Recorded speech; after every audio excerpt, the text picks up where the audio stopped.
ಈ ದಿನ ನಾವು ಕರ್ತನ ಜೀವುಳ್ಳ ವಾಕ್ಯದಿಂದ ಮತ್ತೊಂದು ಪ್ರಾಮುಖ್ಯವಾದ ವಿಷಯವನ್ನು ಅಭ್ಯಾಸ ಮಾಡಲಿಕ್ಕೆ ಹೋಗ್ತೇವೆ. ಆ ವಿಷಯ ಬೇರೆ ಯಾವುದೂ ಅಲ್ಲ, ಆಶೀರ್ವಾದದ ಮನೆ. ಬ್ಲೆಸ್ಸೆಡ್ ಹೌಸ್ ಅಂತ ನಾವು ಇಂಗ್ಲಿಷ್ನಲ್ಲಿ ಕರೆಯುತ್ತೇವೆ. ಆದರೆ ಇದನ್ನು ಕನ್ನಡ ಭಾಷೆಯಲ್ಲಿ ಆಶೀರ್ವಾದದ ಮನೆ ಎನ್ನುವಂತ ಹೆಸರಿನಲ್ಲಿ ನಾವು ಕರೆಯುವಂತವರು ಆಗಿದ್ದೇವೆ. ನಾವು ಸತ್ವೇದ ಪುಸ್ತಕವನ್ನು ಧ್ಯಾನ ಮಾಡುವಾಗ ಅನೇಕ ಕಡೆ ಆಶೀರ್ವಾದ ಎನ್ನುವಂತ ಪದ ಅದು ಬಳಕೆಯಾಗಿದೆ. ಕೆಲವು ಅಧ್ಯಾಯಗಳನ್ನು ಓದುವಾಗ ನಾವು ಅಧ್ಯಾಯಕ್ಕೆ ಆಶೀರ್ವಾದದ ಅಧ್ಯಾಯ ಎನ್ನುವಂತ ಹೆಸರನ್ನು ನಾವು ಕೊಟ್ಟಿದ್ದೇವೆ. ಹಾಗಾದ್ರೆ ಆಶೀರ್ವಾದ ಅಂದರೆ ಏನು? ಈ ಆಶೀರ್ವಾದ ಎಂಬ ಪದಕ್ಕೆ ಅನೇಕ ಅರ್ಥಗಳು ಉಂಟು. ಅದರಲ್ಲಿ ಬಹಳ ಸರಳವಾದಂತ ಅತ್ಯಂತ ಸುಲಭವಾದಂತ ಅರ್ಥ ಯಾವುದು ಅಂತ ಹೇಳುವಾಗ, ದೇವರು ನಮಗೆ ಕೊಡುವಂತ ಎಲ್ಲಾ ಒಳ್ಳೆಯ ವಿಷಯಗಳಿಗೆ ನಾವು ಆಶೀರ್ವಾದ ಎನ್ನುವಂತ ಪದದಿಂದ ಕರೆಯುತ್ತೇವೆ. ಇದಕ್ಕೆ ವಿರುದ್ಧವಾದದ್ದೇ ಶಾಪ. ಈ ದಿನ ನಾವು ಈ ಆಶೀರ್ವಾದವನ್ನು ಹೇಗೆ ನಾವು ನಮ್ಮ ಮನೆಯಲ್ಲಿ ಹೊಂದಿಕೊಳ್ಳಬೇಕು ಎನ್ನುವಂತಹ ವಿಷಯವನ್ನು ನಾವು ಧ್ಯಾನ ಮಾಡಲಿಕ್ಕೆ, ಅಭ್ಯಾಸ ಮಾಡಲಿಕ್ಕೆ ನಾವು ಹೋಗುವಂತವರು ಆಗಿದ್ದೇವೆ. ಅನೇಕ ಸಾರಿ ನಾವು ಪ್ರಾರ್ಥನೆಗಳನ್ನು ಮಾಡುವಾಗ, ದೇವರೇ ನಮ್ಮ ಮನೆಯನ್ನು ಆಶೀರ್ವದಿಸು, ನಮ್ಮ ಕುಟುಂಬವನ್ನು ಆಶೀರ್ವದಿಸು ಎನ್ನುವಂತ ಈ ಒಂದು ಕಾರ್ಯವನ್ನು, ಈ ಒಂದು ಮಾತನ್ನು ನಾವು ಹೇಳುವಂತವರು ಆಗಿದ್ದೇವೆ. ಆದರೆ ನಿಜವಾಗಿಯೂ ಸಹ ನಮ್ಮ ಮನೆ ಆಶೀರ್ವಾದ ಹೊಂದಬೇಕಾದ್ರೆ ನಾವು ಏನು ಮಾಡಬೇಕು? ಯಾವ ಯಾವ ಕಾರ್ಯಗಳನ್ನು ಮಾಡಿದರೆ ನಮ್ಮ ಮನೆ ಆಶೀರ್ವಾದ ಹೊಂದುತ್ತದೆ ಎನ್ನುವಂತಹದ್ದನ್ನು ನಾವು ಸ್ಪಷ್ಟವಾಗಿ ದೇವರ ವಾಕ್ಯದಿಂದ ನಾವು ಕಲ್ತುಕೊಳ್ಬೇಕು. ಈ ದಿನ ನಾನು ನಿಮಗೆ ಆಶೀರ್ವಾದವನ್ನು ಹೊಂದಬೇಕಾದ್ರೆ ಸುಮಾರು 5 ಪ್ರಾಮುಖ್ಯವಾದ ಅಂಶವನ್ನು ನಾನು ತಿಳಿಸ್ಲಿಕ್ಕೆ ಹೋಗ್ತೇನೆ. ಬರೀ 5 ಮಾತ್ರ ಅಂಶಗಳಲ್ಲ, ಅನೇಕ ಅಂಶಗಳುಂಟು. ಆದ್ರೆ ನಮ್ಮ ಸಮಯಕ್ಕೆ ಅನುಸಾರವಾಗಿ 5 ಅಂಶಗಳನ್ನು ಮೊದಲನೇದಾಗಿ ನಾವು ಕಲೀಲಿಕ್ಕೆ ಹೋಗೋಣ. ನಮ್ಮ ಮನೆಗೆ ಆಶೀರ್ವಾದ ದೊರಕಬೇಕಾದರೆ ನಾವು ಮಾಡಬೇಕಾದ ಪ್ರಥಮ ಕಾರ್ಯ, ನಾವು ನಮ್ಮ ಮನೆಗಾಗಿ ನಾವು ದೇವರಲ್ಲಿ ಪ್ರಾರ್ಥಿಸಬೇಕು. ದೇವರಲ್ಲಿ ಪ್ರಾರ್ಥನೆ. ಇದಕ್ಕಾಗಿ ಒಂದು ವಚನವನ್ನು ನಿಮಗೆ ಓದಿ ಕೇಳಿಸ್ತೇನೆ. ಮೊದಲನೇ ಪೂರ್ವಕಾಲ ವೃತ್ತಾಂತ, ಫಸ್ಟ್ ಕ್ರೋನಿಕಲ್ಸ್, ಮೊದಲನೇ ಪೂರ್ವಕಾಲ ವೃತ್ತಾಂತ 17ನೇ ಅಧ್ಯಾಯ, ಚಾಪ್ಟರ್ 17 ವರ್ಸ್ 27, 27ನೇ ವಚನ. ಮೊದಲನೇ ಪೂರ್ವಕಾಲ ವೃತ್ತಾಂತ 17ನೇ ಅಧ್ಯಾಯ ವಚನ 27.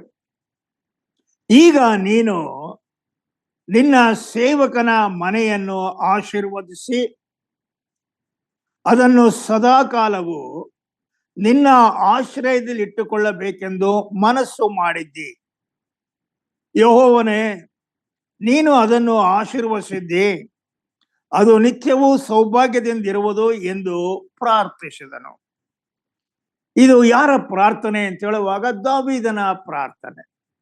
ಯಾಕೆ ಪ್ರಾರ್ಥನೆ ಮಾಡ್ತಾನೆ ಅಂತ ಹೇಳುವಾಗ, ನನ್ನ ಮನೆ ಅದು ಆಶೀರ್ವಾದ ಹೊಂದಬೇಕು ಎನ್ನುವಂತ ಉದ್ದೇಶದಿಂದ ಅವನು ಪ್ರಾರ್ಥನೆಯನ್ನು ಮಾಡ್ತಾನೆ. ಈತನು ಪ್ರಾರ್ಥನೆ ಮಾಡುವಾಗ 2 ವಿಷಯಗಳನ್ನು ಪ್ರಧಾನವಾಗಿ ಇಟ್ಕೊಳ್ತಾನೆ. ಮೊದಲನೇ ವಿಷಯ ಯಾವುದು ಅಂತ ಹೇಳುವಾಗ, ಸದಾಕಾಲವು ನಿನ್ನ ಆಶ್ರಯದಲ್ಲಿ ಇಟ್ಟುಕೊಳ್ಳಬೇಕು. You must be in control, ಅಥವಾ ನಿನ್ನ ಹಿಡಿತದಲ್ಲಿ ನನ್ನ ಮನೆ ಇರಬೇಕು. ಅನೇಕ ಸಾರಿ ನಾವು ಸಾಮಾನ್ಯವಾಗಿ ಹೇಳ್ತೇವೆ, ನನ್ನ ಮನೆಯನ್ನು ನಾನು ನಿಯಂತ್ರಿಸ್ತೇನೆ, ನನ್ನ ಮನೆಯನ್ನು ನಾನು ನಡೆಸ್ತೇನೆ, ನನ್ನ ಮನೆಯಲ್ಲಿ ನನ್ನ ಆಲೋಚನೆಯಂತೆ ಎಲ್ಲ ನಡೆಯಲೇಬೇಕು, ನನ್ನ ಕಾರ್ಯಗಳೇ ಅದು ಸರಿಯಾದ ಕಾರ್ಯಗಳು. ಈ ಅನಿಸಿಕೆಗಳಿಂದ ನಾವು ಅನೇಕ ಸಾರಿ ನಮ್ಮ ಮನೆಗಳನ್ನು ನಾವು ನಡೆಸಲಿಕ್ಕೆ ಹೋಗ್ತೇವೆ. ಆದ್ರೆ ಈ ವಾಕ್ಯದ ಅಡಿಪಡೆಯಲ್ಲಿ ಈ ವಾಕ್ಯದ ಯೋಚನೆಯ ಪ್ರಕಾರ ನಮ್ಮ ಮನೆ ಆಶೀರ್ವಾದ ಹೊಂದಬೇಕಾದ್ರೆ ನಾವು ಕರ್ತನ ಅಥವಾ ದೇವರ ಒಡೆತನಕ್ಕೆ ನಮ್ಮ ಮನೆಯನ್ನು ನಾವು ಒಪ್ಪಿಸಿಕೊಳ್ಳಬೇಕು. ದೇವರೇ, ಯು ಆರ್ ಇನ್ ಕಂಟ್ರೋಲ್. ನೀನೇ ನಮ್ಮ ಮನೆಯನ್ನು ನಿಯಂತ್ರಿಸು. ನಮ್ಮ ಮನೆ ಅಂತ ಹೇಳುವಾಗ ನಮ್ಮ ಮನೆಯಲ್ಲಿ ವಾಸ ಮಾಡುವಂತಹ ಪ್ರತಿಯೊಬ್ಬರು ಅವರ ಆತ್ಮಿಕ ವಿಷಯಗಳು, ಅವರ ಪರಿಶುದ್ಧತೆ, ಅವರ ಎಲ್ಲ ಕಾರ್ಯಗಳು, ಅವರ ನಡಾವಳಿಗಳು, ಅವರ ಯೋಚನೆಗಳು, ಅವರ ಕಾರ್ಯವೈಖರಿಗಳು ಇವೆಲ್ಲವೂ ಸಹ ಕರ್ತನೇ ನಿನ್ನ ಹಿಡಿತದಲ್ಲಿ ಅವರಿರಬೇಕು. ನಿನ್ನ ಹಿಡಿತದಲ್ಲಿ ಇರುವಾಗ ಮಾತ್ರ, ನಿನ್ನ ನಡೆಸುವಿಕೆಯಲ್ಲಿರುವಾಗ ಮಾತ್ರ, ನಿನ್ನ ನಿಯಂತ್ರಣದಲ್ಲಿ ಇರುವಾಗ ಮಾತ್ರ ಕರ್ತನೇ ನಮ್ಮ ಮನೆಗೆ ಒಂದು ವಿಶೇಷವಾದ ಆಶೀರ್ವಾದವನ್ನು ಕೊಡುವಂತವನು ಆಗಿರುತ್ತೆ. ಎರಡನೇದಾಗಿ ಅದೇ ಪ್ರಾರ್ಥನೆಯಲ್ಲಿ ಆತನು ಹೇಳುವಂತಹದ್ದು, ಅದು ನಿತ್ಯವೂ ಸೌಭಾಗ್ಯದಿಂದ ಇರುವಂತಹದ್ದು. ಇದು ಒಂದು ದಿವಸದ ಆಶೀರ್ವಾದವಲ್ಲ, ಅಥವಾ ಕೆಲವು ದಿವಸಗಳಲ್ಲಿ ಆಶೀರ್ವಾದ ಹೊಂದಿ ಅದು ಹೊರಟು ಹೋಗುವಂತಹದ್ದಲ್ಲ. ನಮ್ಮ ಈ ಪ್ರಾರ್ಥನೆಯ ಸಲುವಾಗಿ ದೇವರು ನಮಗೆ ಕೊಡುವಂತ ಆಶೀರ್ವಾದ it's an every day affair. ದಿನನಿತ್ಯವೂ ನಮಗೆ ಹೊಸದಾಗಿ ಆಶೀರ್ವಾದ ಎನ್ನುವಂತಹದ್ದು ದೇವರು ಕೊಡುವಂತನಾಗಿದ್ದಾನೆ. ಪ್ರೊವೈಡೆಡ್. ನಮ್ಮ ಮನೆಗೆ ನಿಯಂತ್ರಣ ಆತನೇ, ನಮ್ಮ ಮನೆಗೆ ಒಡೆಯನು ಆತನೇ, ನಮ್ಮ ಮನೆಯನ್ನು ನಡೆಸುವಂತವನು ಆತನೇ, ನಮ್ಮ ಮನೆಯನ್ನು ನಿಯಂತ್ರಿಸುವವನು ಆತನೇ, ನಮ್ಮ ಮನೆಗೆ ಎಲ್ಲ ಆಗು ಹೋಗುಗಳಲ್ಲಿ ನಮಗೆ ಯೋಚನೆಗಳನ್ನು, ಕಾರ್ಯಗಳನ್ನು ಮಾಡುವಂತವನು ಆತನ ಯೋಚನೆ, ಆತನ ಚಿತ್ತಕ್ಕೆ ಸರಿಯಾಗಿ ನಮ್ಮನ್ನು ಅಳವಡಿಸಿಕೊಂಡು ನಡೆಯುವಂತಹದ್ದೇ ಆಶೀರ್ವಾದಕ್ಕೆ ಒಂದು ವಿಶೇಷವಾದ ಮಾರ್ಗವಾಗ್ತದೆ. ಮೊದಲನೇದಾಗಿ ನಮಗೆ ಆಶೀರ್ವಾದ ಬೇಕು ಅಂತ ಹೇಳುವಾಗ ನಾವು ಪ್ರಾರ್ಥನೆ ಮಾಡಬೇಕು. ದೇವರ ಪರಿಪೂರ್ಣವಾದಂತ ನಿಯಂತ್ರಣಕ್ಕೆ, ಆತನ ಒಡೆತನಕ್ಕೆ ನಮ್ಮ ಮನೆಯನ್ನು ನಾವು ಒಪ್ಪಿಸಿಕೊಳ್ಳಬೇಕು. ನಂಬರ್ 2. ಎರಡನೇದಾಗಿ ನಮ್ಮ ಮನೆ ಆಶೀರ್ವಾದ ಹೊಂದಬೇಕಾದ್ರೆ ಎರಡನೇ ಕಾರ್ಯ, ನಮ್ಮ ಮನೆಯನ್ನು ದೇವರು ಕಟ್ಟಬೇಕು. ಕೀರ್ತನೆಗಳ ಪುಸ್ತಕ ನಿಮ್ಮೆಲ್ಲರಿಗೂ ಚಿರಪರಿಚಿತವಾದಂತಹ ವಾಕ್ಯ ಭಾಗ 1-7, 127ನೇ ಅಧ್ಯಾಯ. ಕೀರ್ತನೆಗಳ ಪುಸ್ತಕ 127ನೇ ಅಧ್ಯಾಯ ವಚನ 1.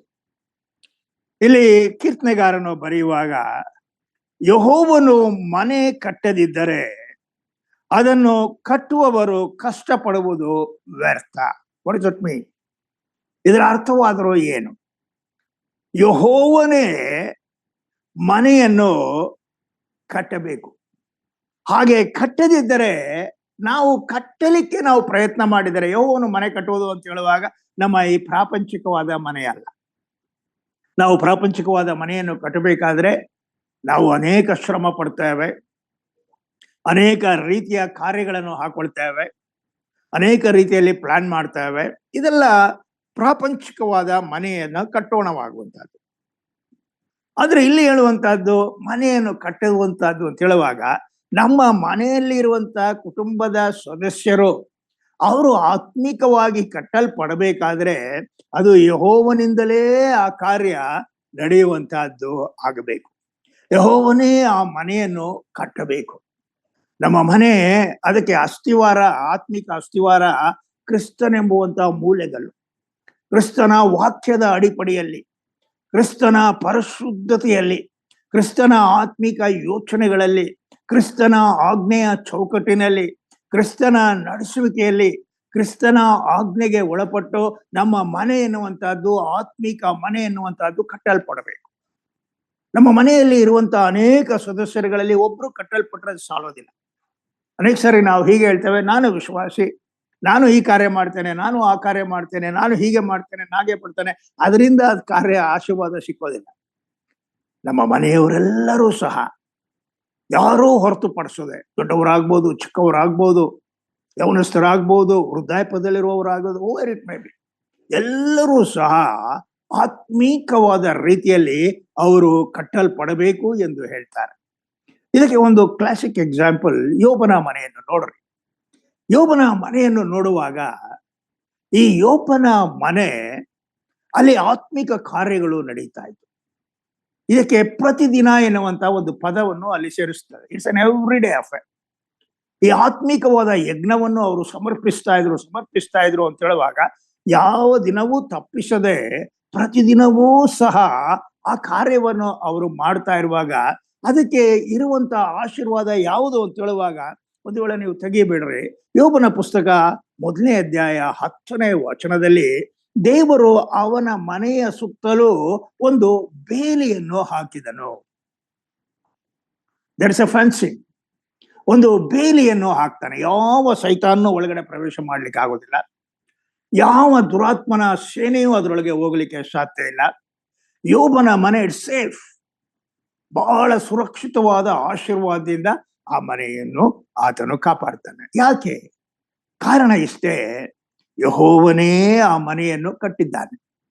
ಯೆಹೋವನ ಆ ಕಾರ್ಯಗಳ ಮೇಲೆ, ಯೆಹೋವನ ಬೋಧನೆಗಳ ಮೇಲೆ, ಯೆಹೋವನ ಆಜ್ಞೆಗಳ ಮೇಲೆ ಯೋಬನೂ ಸೆರೆ, ಯೋಬನ ಮಕ್ಕಳೂ ಸೆರೆ ಅದನ್ನು ಆಚರಿಸಿಕೊಂಡು ಬರುವಾಗ ಆ ಮನೆ ಅದು ಆಶೀರ್ವಾದದಿಂದ ತುಂಬಿದ ಮನೆ ಎಂದು ನಾವು ದೇವರ ವಾಕ್ಯದಲ್ಲಿ ಕೇಳ್ತೇವೆ. ಮೊದಲನೇ ವಿಷಯ, ದೇವರಿಗೆ ನಾವು ಪ್ರಾರ್ಥನೆ ಮಾಡಬೇಕು. ನಾವು ಆಶೀರ್ವಾದ ಹೊಂದಬೇಕಾದ್ರೆ, ನಮ್ಮ ಮನೆ ಆಶೀರ್ವಾದ ಮನೆ ಆಗ್ಬೇಕಾದ್ರೆ ದೇವರಿಗೆ ನಾವು ಪ್ರಾರ್ಥನೆ ಮಾಡಬೇಕು. ಎರಡನೇದಾಗಿ, ದೇವರಿಂದ ಆ ಮನೆ ಕಟ್ಟಲ್ಪಡಬೇಕು. ಮೂರನೇದಾಗಿ ನಾವು ಆಶೀರ್ವಾದ ನಮ್ಮ ಮನೆಗೆ ಬರಬೇಕಾದ್ರೆ ನಮ್ಮ ಮೂರನೇ ಕಾರ್ಯ, ದೇವರ ಮಾತನ್ನು ಕೇಳಬೇಕು. This is so important. ಏನಂತೆ? ದೇವರ ಮಾತನ್ನು ನಾವು ಕೇಳಬೇಕು. ಒಂದೇ ವಚನ ಓದೋಣ. ಮತ್ತಾಯನು ಬರೆದ ಸುವಾರ್ತೆ ಚಾಪ್ಟರ್ 7 7ನೇ ಅಧ್ಯಾಯ 24ನೇ ವಚನ.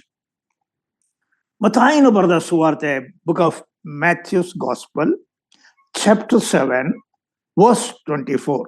ಮತ್ತಾಯನು ಬರೆದ ಸುವಾರ್ತೆ 7ನೇ ಅಧ್ಯಾಯ 24ನೇ ವಚನ. ಆದುದರಿಂದ ಈ ನನ್ನ ಮಾತುಗಳನ್ನು ಕೇಳಿ ಅವುಗಳಂತೆ ನಡೆಯುವವನು ಬಂಡೆಯ ಮೇಲೆ ಮನೆಯನ್ನು ಕಟ್ಟಿಕೊಂಡ ಬುದ್ಧಿಯುಳ್ಳ ಮನುಷ್ಯನನ್ನು ಹೋಲುವನು. ನಮಗೆ ಇರುವಂತಹ ಮೇಲಿನ ಭಾಗ. ಆದ್ದರಿಂದ ನನ್ನ ಮಾತನ್ನು ಕೇಳಿ. ಇದರ ಅರ್ಥವಾದರೂ ಏನು? ನಾವು ದೇವರ ಮಾತನ್ನು ಕೇಳಿ, ಕುಟುಂಬದ ಸದಸ್ಯರು they must ಒಬೇ the word of god.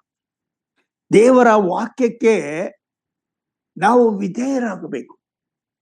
ದೇವರ ವಾಕ್ಯಗಳನ್ನು ನಾವು ಗೌರವಿಸಬೇಕು. ದೇವರ ವಾಕ್ಯವನ್ನು ನಾವು ಪ್ರೀತಿಸಬೇಕು. ದೇವರ ವಾಕ್ಯಕ್ಕೆ ವಿಶೇಷವಾದ ಗೌರವ, ಅದನ್ನು ನಾವು ದಯಪಾಲಿಸಲೇಬೇಕು. ದೇವರ ಮಾತು ದಿನನಿತ್ಯವೂ ನಾವು ಕೇಳಿಸ್ಕೊಳ್ಬೇಕು. ದೇವರೇ, ಸ್ಪೀಕ್ ಟು ಮೀ. ನಿನ್ನ ಮಾತನ್ನು ನಾನು ಕೇಳಿಸ್ಕೊಳ್ತೇನೆ. ನಿನ್ನ ಆಜ್ಞೆಗಳನ್ನು ಕೇಳಿಸ್ಕೊಳ್ತೇನೆ. ನಿನ್ನ ಎಚ್ಚರಿಕೆಗಳನ್ನು ನಾನು ಕೇಳಿಸ್ಕೊಳ್ತೇನೆ. ನಿನ್ನ ಆತ್ಮಿಕ ಯೋಚನೆಗಳನ್ನು ನಾನು ಕೇಳಿಸ್ಕೊಳ್ತೇನೆ. ದೇವರೇ, ನಿನ್ನ ಮಾತುಗಳು ನನಗೆ ಅವಶ್ಯಕವಾದದ್ದು. ಎಫೆಸದ ಪುಸ್ತಕ 6ನೇ ಅಧ್ಯಾಯದಲ್ಲಿ ನೋಡ್ರಿ, ಅಲ್ಲಿ ತಂದೆ ತಾಯಿಗಳನ್ನು ಸನ್ಮಾನಿಸುವಂತ ಮೊದಲ 2 ವಚನಗಳು ಹೇಳ್ತವೆ. ನಿಮ್ಮ ತಂದೆ ತಾಯಿಗಳ ಮಾತಿಗೆ ವಿಧೇಯರಾಗಿರಿ, ನಿಮ್ಮ ತಂದೆ ತಾಯಿಗಳಿಗೆ ಸನ್ಮಾನಿಸಿರಿ, ಆಗ ನಿಮಗೆ ಒಂದು ಆಶೀರ್ವಾದ ದೇವರು ಕೊಡ್ತಾರೆ. ನಮ್ಮ ತಂದೆ ತಾಯಿಗಳನ್ನು ಗೌರವಿಸುವಾಗ, ನಮ್ಮ ತಂದೆ ತಾಯಿಗಳಿಗೆ ನಾವು ವಿಧೇಯರಾಗುವಾಗ ದೇವರು ಒಂದು ವಿಶೇಷವಾದ ಆಶೀರ್ವಾದ ಯಾವುದು? ನೀವು ಬಹುಕಾಲ ಬಾಳುವಿರಿ ಅಥವಾ ಬದುಕುವಿರಿ. ನೀವು ಬಹುಕಾಲ, you have a long life. ನಿಮಗೆ ಬಹುಕಾಲದ ಒಂದು ಆಶೀರ್ವಾದ ಯಾವಾಗ? ನಾವು ತಮ್ಮ ತಂದೆ ತಾಯಿಗಳಿಗೆ ವಿಧೇಯರಾಗುವಾಗ, ಅವರ ಮಾತುಗಳನ್ನು ಕೇಳಿ ಅದರ ಹಾಗೆ ನಾವು ನಡೆಯುವಾಗ ನಮಗೆ ವಿಶೇಷವಾದ ಆಶೀರ್ವಾದ. ನಾವು ತಂದೆ ತಾಯಿಗಳಿಗೆ ವಿಧೇಯರಾಗುವಾಗಲೇ ನಮ್ಗೆ ಇಂಥ ಆಶೀರ್ವಾದ ಸಿಕ್ಕಬೇಕಾದ್ರೆ, ಇನ್ನು ನಮ್ಮ ದೇವರ ಮಾತುಗಳಿಗೆ ವಿಧೇಯರಾದರೆ ನಮಗೆ ಎಂಥ ಆಶೀರ್ವಾದ ನಮ್ಮ ಮನೆಗೆ ಸಿಗ್ತದೆ ಎಂದು ನಾವು ತಿಳ್ಕೊಳ್ಬೇಕು. ಆದ್ರೆ ಇದರಲ್ಲಿ ಒಂದು ವಿಷಯ ಉಂಟು. ವಿಧೇಯರಾಗುವುದು ಅಂತ ಹೇಳುವಾಗ ಒಬ್ಬರು ವಿಧೇಯರಾದ್ರೆ ಸಾಲೋದಿಲ್ಲ. ಮನೆಯಲ್ಲಿ ಒಬ್ಬರು ವಿಧೇಯರಾಗಿ, ನಾನು ವಿಧೇಯರಾಗಿದ್ದೀನಿ ಆದ್ರಿಂದ ನಮ್ಮ ಮನೆಗೆ ಹೇರಳವಾದ ಆಶೀರ್ವಾದ, ನಥಿಂಗ್ ಡೂಯಿಂಗ್, ಅದಿಲ್ಲವೇ ಅಲ್ಲ. ನಮ್ಮ ಮನೆಯವರೆಲ್ಲರೂ ಸಹ ದೇವರ ಮಾತಿಗೆ, ದೇವರ ವಾಕ್ಯಕ್ಕೆ ಅವರು ವಿಧೇಯರಾಗಬೇಕು. ಇದನ್ನು ನಾವು ಯಾವಾಗಲೂ ಜ್ಞಾಪಕ ಮಾಡಿಕೊಳ್ಳ್ರಿ. ನಮ್ಮ ಆಶೀರ್ವಾದವನ್ನು ಕಸಿದುಕೊಳ್ಳುವಂತ ಅನೇಕ ಸಾರಿ ನಮ್ಮ ಮನೆಗಳಲ್ಲಿ ನಡೀತದೆ. ನಮ್ಮ ಮನೆಗೆ ಬರುವಂತ ಆಶೀರ್ವಾದ ಹೊರಟು ಹೋಗ್ಲಿಕ್ಕೆ ನಮ್ಮ ಮನೆಯಲ್ಲಿ ನಡೆಯುವಂತ ಕಾರ್ಯಗಳೇ, ತಪ್ಪಾದ ವಿಚಾರಗಳೇ ಅದು ಆಶೀರ್ವಾದದಿಂದ ದೂರ ಮಾಡ್ತದೆ. ಆದ್ರಿಂದ ವಿ ಮಸ್ಟ್ ವೆರಿ ಕೇರ್ಫುಲ್. ಬಹಳ ಎಚ್ಚರಿಕೆ ಆಗಿರಬೇಕು. ದೇವರೇ, ನಮ್ಮಲ್ಲಿ ವಿಧೇಯತೆ ಇಲ್ಲದಿದ್ರೆ ನಾವು ವಿಧೇಯರಾಗುವ ಹಾಗೆ. ನೋಡ್ರಿ, ಅಬ್ರಹಾಮ ಎನ್ನುವಂತವನು ದೇವರಿಗೆ ವಿಧೇಯನಾಗಿದ್ದರಿಂದ, ನೀನು ಈ ಸ್ಥಳವನ್ನು ಬಿಟ್ಟು ಹೋಗು ಎನ್ನುವಂತ ಮಾತಿಗೆ ವಿಧೇಯನಾಗಿರುವುದರಿಂದ ಅವನಿಂದ ಒಂದು ದೊಡ್ಡ ಜನಾಂಗವಾಗುವಂತ ಆಶೀರ್ವಾದ. ನೋಹನಿಗೆ ಈ ಒಂದು ನಾವೆಯನ್ನು ಕಟ್ಟು ಅಂತ ಹೇಳುವಾಗ ನೋಹನ ಕುಟುಂಬಕ್ಕೆ ಒಂದು ವಿಶೇಷವಾದ ಆಶೀರ್ವಾದ. ದೇವಸೇವ್ ಅವರು ಆ ಒಂದು ಭಯಂಕರವಾದ ಜಲಪ್ರಳಯದಿಂದ ಅವನ ಕುಟುಂಬ ರಕ್ಷಿಸಲ್ಪಡ್ತು ಅಂತ ನಾವು ಪಡ್ಕೊಳ್ತೀವಿ. ಈಗ ಸುಮಾರು 3 ವಿಷಯಗಳನ್ನು ಕಲ್ತ್ಕೊಂಡ್ವಿ. ಮೊದಲನೇದು, ದೇವರಿಗೆ ಪ್ರಾರ್ಥಿಸುವಾಗ ಆಶೀರ್ವಾದ. ದೇವರಿಗೆ ನಾವು ಆತನ ದೇವರ ಮಾತಿನಂತೆ ಮನೆ ಕಟ್ಟುವಾಗ ಆಶೀರ್ವಾದ. ದೇವರ ಮಾತನ್ನು ಕೇಳುವಾಗ ಆಶೀರ್ವಾದ. ನಾಲ್ಕನೇದಾಗಿ ನಮ್ಗೆ ಆಶೀರ್ವಾದ ಹೇಗೆ ಸಿಗ್ತದೆ ಅಂತ ಹೇಳುವಾಗ, ದೇವರಿಗೆ ಭಯಭಕ್ತಿಯಿಂದ ನಡೆಯುವಾಗ. That is so important. Fear of the lord. ದೇವರಿಗೆ ಭಯಭಕ್ತಿಯಿಂದ ನಡೆಯುವಾಗ. ಕೀರ್ತನೆಗಳ ಪುಸ್ತಕ 128ನೇ ಅಧ್ಯಾಯ ವಚನ 1. ಕೀರ್ತನೆಗಳ ಪುಸ್ತಕ 128ನೇ ಅಧ್ಯಾಯ 1ನೇ ವಚನ. ಯೆಹೋವನಲ್ಲಿ ಭಯ ಭಕ್ತಿ ಉಳ್ಳವನಾಗಿ ಆತನ ಮಾರ್ಗಗಳಲ್ಲಿ ನಡೆಯುವವನು ಧನ್ಯನು. ಧನ್ಯನು ಅನ್ನುವ ಪದಕ್ಕೆ ಆಶೀರ್ವಾದ, ಅದೇ ಅದರ ಅರ್ಥ. ಈಗ ಯೆಹೋವನಲ್ಲಿ ನಾವೇನ್ ಮಾಡ್ಬೇಕಂತೆ? ಭಯ ಭಕ್ತಿ. ನೋಡ್ರಿ, ಇದನ್ನು ಯಾವಾಗಲೂ ಇವೆರಡು ಒಟ್ಟಿಗೆ ಬರ್ತದೆ, ಭಯ ಭಕ್ತಿ ಎನ್ನುವಂತ ಪದ. ಆದ್ರೆ ಇದು 2 ಪದಗಳು, 2 ವಿಭಿನ್ನವಾದ ಅರ್ಥಗಳುಳ್ಳಂತಹ ಪದಗಳು. 2 ಪದಗಳಲ್ಲಿಯೂ ವಿಶೇಷವಾದಂತ ಮಾಹಿತಿ, ತಿಳುವಳಿಕೆ, ಅದನ್ನು ನಾವು ಸ್ಪಷ್ಟವಾಗಿ ಅದನ್ನು ಬಿಡಿಸಿ ನಾವು ಅಭ್ಯಾಸ ಮಾಡಬೇಕು. ಯಾರು ಯೆಹೋವನಲ್ಲಿ ಭಯ? ಮೊದಲನೇದಾಗಿ ನಾವು ಭಯ, ಫಿಯರ್ ಆಫ್ ದಿ ಲಾರ್ಡ್. ದೇವರಿಗೆ ಭಯಪಟ್ಟು ದೇವರ ಮಕ್ಕಳು ನಡೆಯಬೇಕು. ನಮ್ಮ ಮನೆಯಲ್ಲಿ ಒಂದು ಕುಟುಂಬ ಇದ್ದರೆ, ಕುಟುಂಬದಲ್ಲಿರುವಂತಹ ಪ್ರತಿಯೊಬ್ಬ ಸದಸ್ಯರು, ಪ್ರತಿಯೊಬ್ಬ ವ್ಯಕ್ತಿ ದೇವರಲ್ಲಿ ಭಯಪಟ್ಟು, ದೇವರಿಗೆ ವಿರುದ್ಧವಾಗಿ ಅಲ್ಲ, ದೇವರಿಗೆ ಒಂದು ವೇಳೆ ತಪ್ಪಾದ ಕಾರ್ಯಗಳನ್ನು ಮಾಡುವಂತಹದ್ದಲ್ಲ, ದೇವರಿಗೆ ನಾವು ಭಯಪಟ್ಟು fear of the lord, fear of the lord ಇತ್ತು. ಅಬ್ರಹಾಮನ ಕಾಲದಲ್ಲಿ ಒಂದು ಜನಾಂಗ ಇತ್ತು, ಅದು ಗೆರಾಯರು ಅಂತ ಒಂದು ಜನಾಂಗ. ಗೆರಾಯರು. ಈ ಗೆರಾಯರು ಎಂತ ಜನಾಂಗ ಅಂತ ಹೇಳುವಾಗ ಅವರಿಗೆ ದೇವರ ಭಯ ಇಲ್ಲದ ಜನಾಂಗ. ಅಬ್ರಹಾಮನ ಹೇಳ್ತಾನೆ, ಈ ಜನಾಂಗ ಇದ್ದಾರಲ್ಲ, ಇವರು ದೇವರಿಗೆ ಭಯಪಡದ ಜನಾಂಗ. ಯಾಕೆಂದ್ರೆ ಅವ್ರು ಯಾರನ್ನ ಬೇಕಾದ್ರೂ ಮದುವೆ ಮಾಡ್ಕೊಂಡ್ಬಿಡ್ತಾರೆ ಅಂತ ಆಸೆ ಆಸಕ್ತಿ ಉಳ್ಳಂತವ್ರು.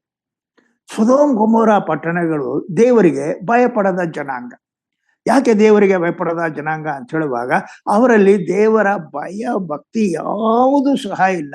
ಆದ್ರಿಂದ ಅವರು ಮನಸ್ಸು ಬಂದ ಹಾಗೆ ಸ್ವೇಚ್ಛೆಯಾಗಿ ಅವರು ವರ್ತಿಸ್ತಾ ಇದ್ರು. ದೇವರಿಗೆ ಭಯಪಡದೆ ಹೋದ್ರೆ ನಮಗೆ ಆಶೀರ್ವಾದ ಸಿಕ್ಕೋದಿಲ್ಲ. ದೇವರ ವಾಕ್ಯಕ್ಕೆ ಭಯಪಡಬೇಕು, ದೇವರ ಆಜ್ಞೆಗಳಿಗೆ ಭಯಪಡಬೇಕು, ದೇವರ ಮಾತುಗಳಿಗೆ ಭಯಪಡಬೇಕು.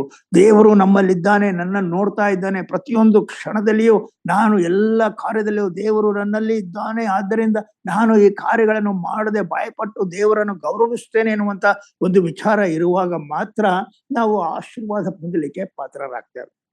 ಒಂದು ಕ್ಲಾಸಿಕ್ ಎಕ್ಸಾಂಪಲ್ ನಿಮ್ಗೆ ಹೇಳ್ತೇನೆ, ನೀವೆಲ್ಲರೂ ಇದನ್ನ ತೆಗಿಲೇಬೇಕು. ವಿಮೋಚನಾ ಕಾಂಡಗಳ ಪುಸ್ತಕ, ಬುಕ್ ಆಫ್ ಎಕ್ಸಡಸ್, ವಿಮೋಚನಾ ಕಾಂಡಗಳ ಪುಸ್ತಕ, ಚಾಪ್ಟರ್ 1, 1ನೇ ಅಧ್ಯಾಯ, ವರ್ಸ್ 20. ಇದನ್ನು ಓದೋಕ್ಕಿಂತ ಮುಂಚೆ ವಿಮೋಚನಾ ಕಾಂಡ 1ನೇ ಅಧ್ಯಾಯ 20ನೇ ವಚನ, ಇದನ್ನು ಓದೋಕ್ಕಿಂತ ಮೊದಲು ಇದರ ಹಿನ್ನೆಲೆ. ಫರೋಹನು, ಐಗುಪ್ತದ ಅರಸನು, ಅವನು ಒಂದು ಆಜ್ಞೆ ಹೊರಡಿಸ್ತಾನೆ. ಇಸ್ರಾಯೇಲರ ಸ್ತ್ರೀಗಳು ಮಕ್ಕಳನ್ನು ಹೆರುವಾಗ ಅವರ ಮಕ್ಕಳು ಗಂಡು ಮಕ್ಕಳಾಗಿದ್ದರೆ ಅದನ್ನು ಹುಟ್ಟಿದ ಕೂಡಲೇ ಕೊಲ್ಲಬೇಕು. ಸೂಲಗಿತ್ತಿಯರಿಗೆ ಇದು ಒಂದು ವಿಶೇಷವಾದ ಆಜ್ಞೆ. ಆ ಮಕ್ಕಳನ್ನು ನೀವು ಕೊಲ್ಲಲೇಬೇಕು. ಇನ್ಫೆಂಟ್ ಕಿಲಿಂಗ್, ಎಳೆ ಪ್ರಾಯದಲ್ಲಿರುವಂತಹ ಮಕ್ಕಳನ್ನು ಕೊಲ್ಲುವಂತಹದ್ದು, ಇಟ್ಸ್ ಅ ಸಿನ್. ತಾಯಿಯ ಗರ್ಭದಲ್ಲಿರುವಾಗಲೇ ಮಕ್ಕಳನ್ನು ಕೊಡುವಂತಹದ್ದು ಅದು ದೊಡ್ಡ ಪಾಪ. It's a great sin. Infant killing it's a sin, ಅದು ಪಾಪ. ಈಗ ಈ ಸೂಲಗತ್ತಿಯರು ಅನ್ಯರು, ಅವರಿಗೆ ಅನ್ಯರಾಗಿದ್ದರೂ ಸಹ ಅವರಿಗೆ ದೇವರ ಭಯ ಇತ್ತು, ಫಿಯರ್ ಆಫ್ ದ ಲಾರ್ಡ್. ನಾವು ಈ ಮಕ್ಕಳನ್ನು ಕೊಲ್ಲುವಂತಹದ್ದು ಇದು ಪಾಪದ ಕೆಲಸ. ನಾವು ಈ ಪಾಪದ ಕೆಲಸವನ್ನು ನಾವು ಮಾಡಬಾರ್ದು.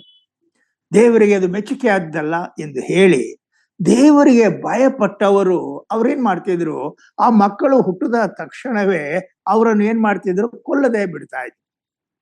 ಈ ಕಾರಣದಿಂದ ಅವ್ರಿಗೆ ಏನಾಯ್ತು ಅಂತ ಚಾಪ್ಟರ್ 1 ವಿಮೋಚನಾ ಕಾಂಡ 1ನೇ ಅಧ್ಯಾಯ 20ನೇ ವಚನವನ್ನು ತಗೊಳ್ಳಿ. ಅಲ್ಲಿ ಆ 20ನೇ ವಚನದಲ್ಲಿ ಆ ಸೂಲಗಿತ್ತಿಯರಿಗೆ ಹಿತವನ್ನು ಮಾಡಿ ದೇವರು ಆ ಸೂಲಗಿತ್ತಿಯರಿಗೆ ಹಿತವನ್ನು ಮಾಡಿದರು. ಅವರು ದೇವರಿಗೆ ಭಯಪಟ್ಟಿದ್ದರಿಂದ ಆತನು ಅವರಿಗೆ ವಂಶಾಭಿವೃದ್ಧಿಯನ್ನು ಉಂಟು ಮಾಡಿದನು ಎಂಬುದು ಎಂಥ ಆಶೀರ್ವಾದ. ಆ ಸೂಲಗಿತ್ತಿಯರಿಗೆ ಅವರು ದೇವರಿಗೆ ಭಯಪಟ್ಟಿದ್ದರಿಂದ ದೇರ್ ಇಸ್ ಎ ಬ್ಲೆಸ್ಸಿಂಗ್. ಏನ್ ಬ್ಲೆಸ್ಸಿಂಗ್ ಅಂದ್ರೆ ಅವ್ರಿಗೆ ವಂಶಾಭಿವೃದ್ಧಿ. ಈಗ ನಾವು ಸಹ ಭಯಪಡಬೇಕು. Fear of the Lord. ನಾವು ಭಯಪಡುವಾಗ ಮಾತ್ರ ನಮಗೆ ದೇವರು ವಿಶೇಷವಾದ ಆಶೀರ್ವಾದವನ್ನು ಆತನು ಕೊಡುವಂತವನಾಗ್ತಾನೆ. ನಮ್ಮ ಮನೆಯಲ್ಲಿ ಯಾರಾದ್ರೂ ಒಬ್ಬ ಆತನು ದೇವರಿಗೆ ಭಯಪಡದೇ ಇದ್ದಾರೆ, ದೇವರಿಗೆ ವಿರುದ್ಧವಾಗಿ ಹೋಗುವಾಗ ಆ ಮನೆಗೆ ಆಶೀರ್ವಾದ ಎನ್ನುವಂಥದ್ದು ಆತನಿಂದಲೇ ಅದು ಇಲ್ಲದೆ ಆಗಿ ಹೋಗ್ತದೆ.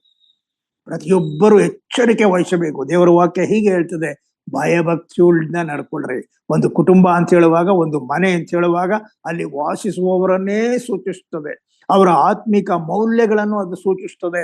ಆದ್ರಿಂದ ಇದರಲ್ಲಿ ಯಾರಾದ್ರೂ ಏನಾದ್ರೂ ತಪ್ಪುಗಳನ್ನು ಮಾಡಿದರೆ ಆ ಆಶೀರ್ವಾದ ಹೊರಟು ಹೋಗ್ತದೆ. ಆದ್ರಿಂದ ನಾವು we must be very careful. ಎರಡನೇದಾಗಿ ಭಕ್ತಿ ಎನ್ನುವಂತ ಮಾತು ಉಂಟು.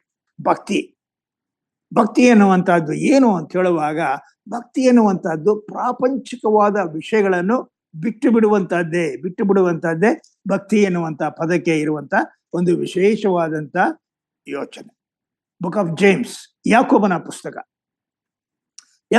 ಪುಸ್ತಕ 2ನೇ ಅಧ್ಯಾಯ 27ನೇ ವಚನ.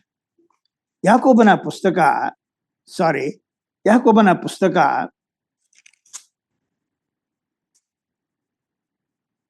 1ನೇ ಅಧ್ಯಾಯ ಚಾಪ್ಟರ್ 1 1ನೇ ಅಧ್ಯಾಯ 27ನೇ ವಚನ, ಕಡೆ ಭಾಗ ಓದ್ತೇನೆ.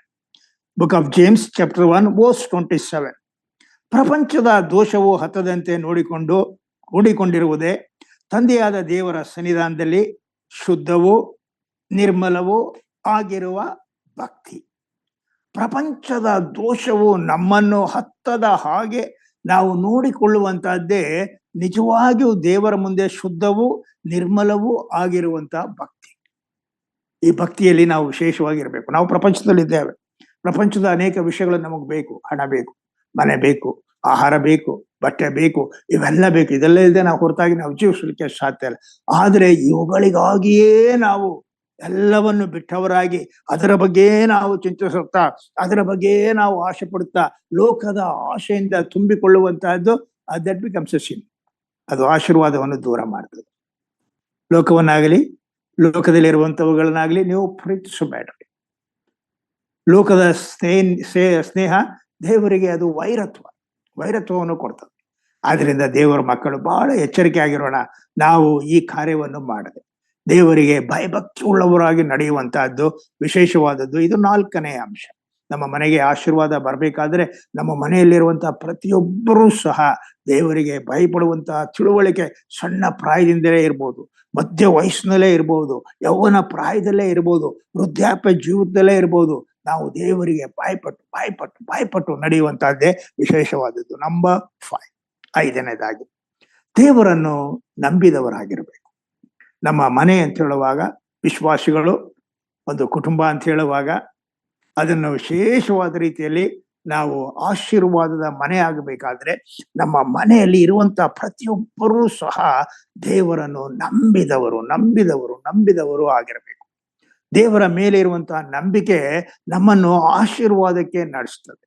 ಕೆಲವು ಸಾರಿ ನಂಬಿಕೆ ಎನ್ನುವಂತಹದ್ದು ಸ್ವಸ್ಥತೆಯನ್ನು ಕೊಡ್ತದೆ, ನಂಬಿಕೆ ಎನ್ನುವಂತಹದ್ದು ರಕ್ಷಣೆಯನ್ನು ಕೊಡ್ತದೆ, ನಂಬಿಕೆ ಎನ್ನುವಂತಹದ್ದು ಅನೇಕ ಕಾರ್ಯಗಳು ನಮ್ಮ ಜೀವಿತದಲ್ಲಿ ನಡೆಯುವ ಹಾಗೆ ಮಾಡ್ತದೆ.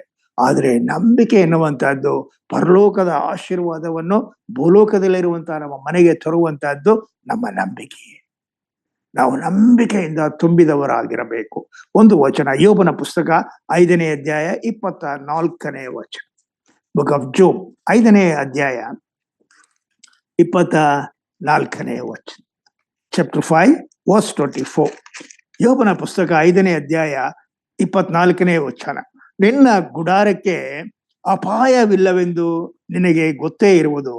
ನಿನ್ನ ಹಟ್ಟಿಯನ್ನು ನೀನು ಪರೀಕ್ಷಿಸುವಾಗ ಏನೂ ಕಡಿಮೆ ಆಗುವುದಿಲ್ಲ. ನೋಡ್ರಿ, ನಂಬಿಕೆಯಿಂದ ನಾವು ಗುಡಾರದಲ್ಲಿ ವಾಸಿಸುವಾಗ ದೇವರು ಕೊಡುವ ಆಶೀರ್ವಾದ ಯಾವುದು ಅಂತ ಹೇಳುವಾಗ ಯಾವ ಅಪಾಯವೂ ನಿನ್ನ ಗುಡಾರಕ್ಕೆ ಬರೋದಿಲ್ಲ.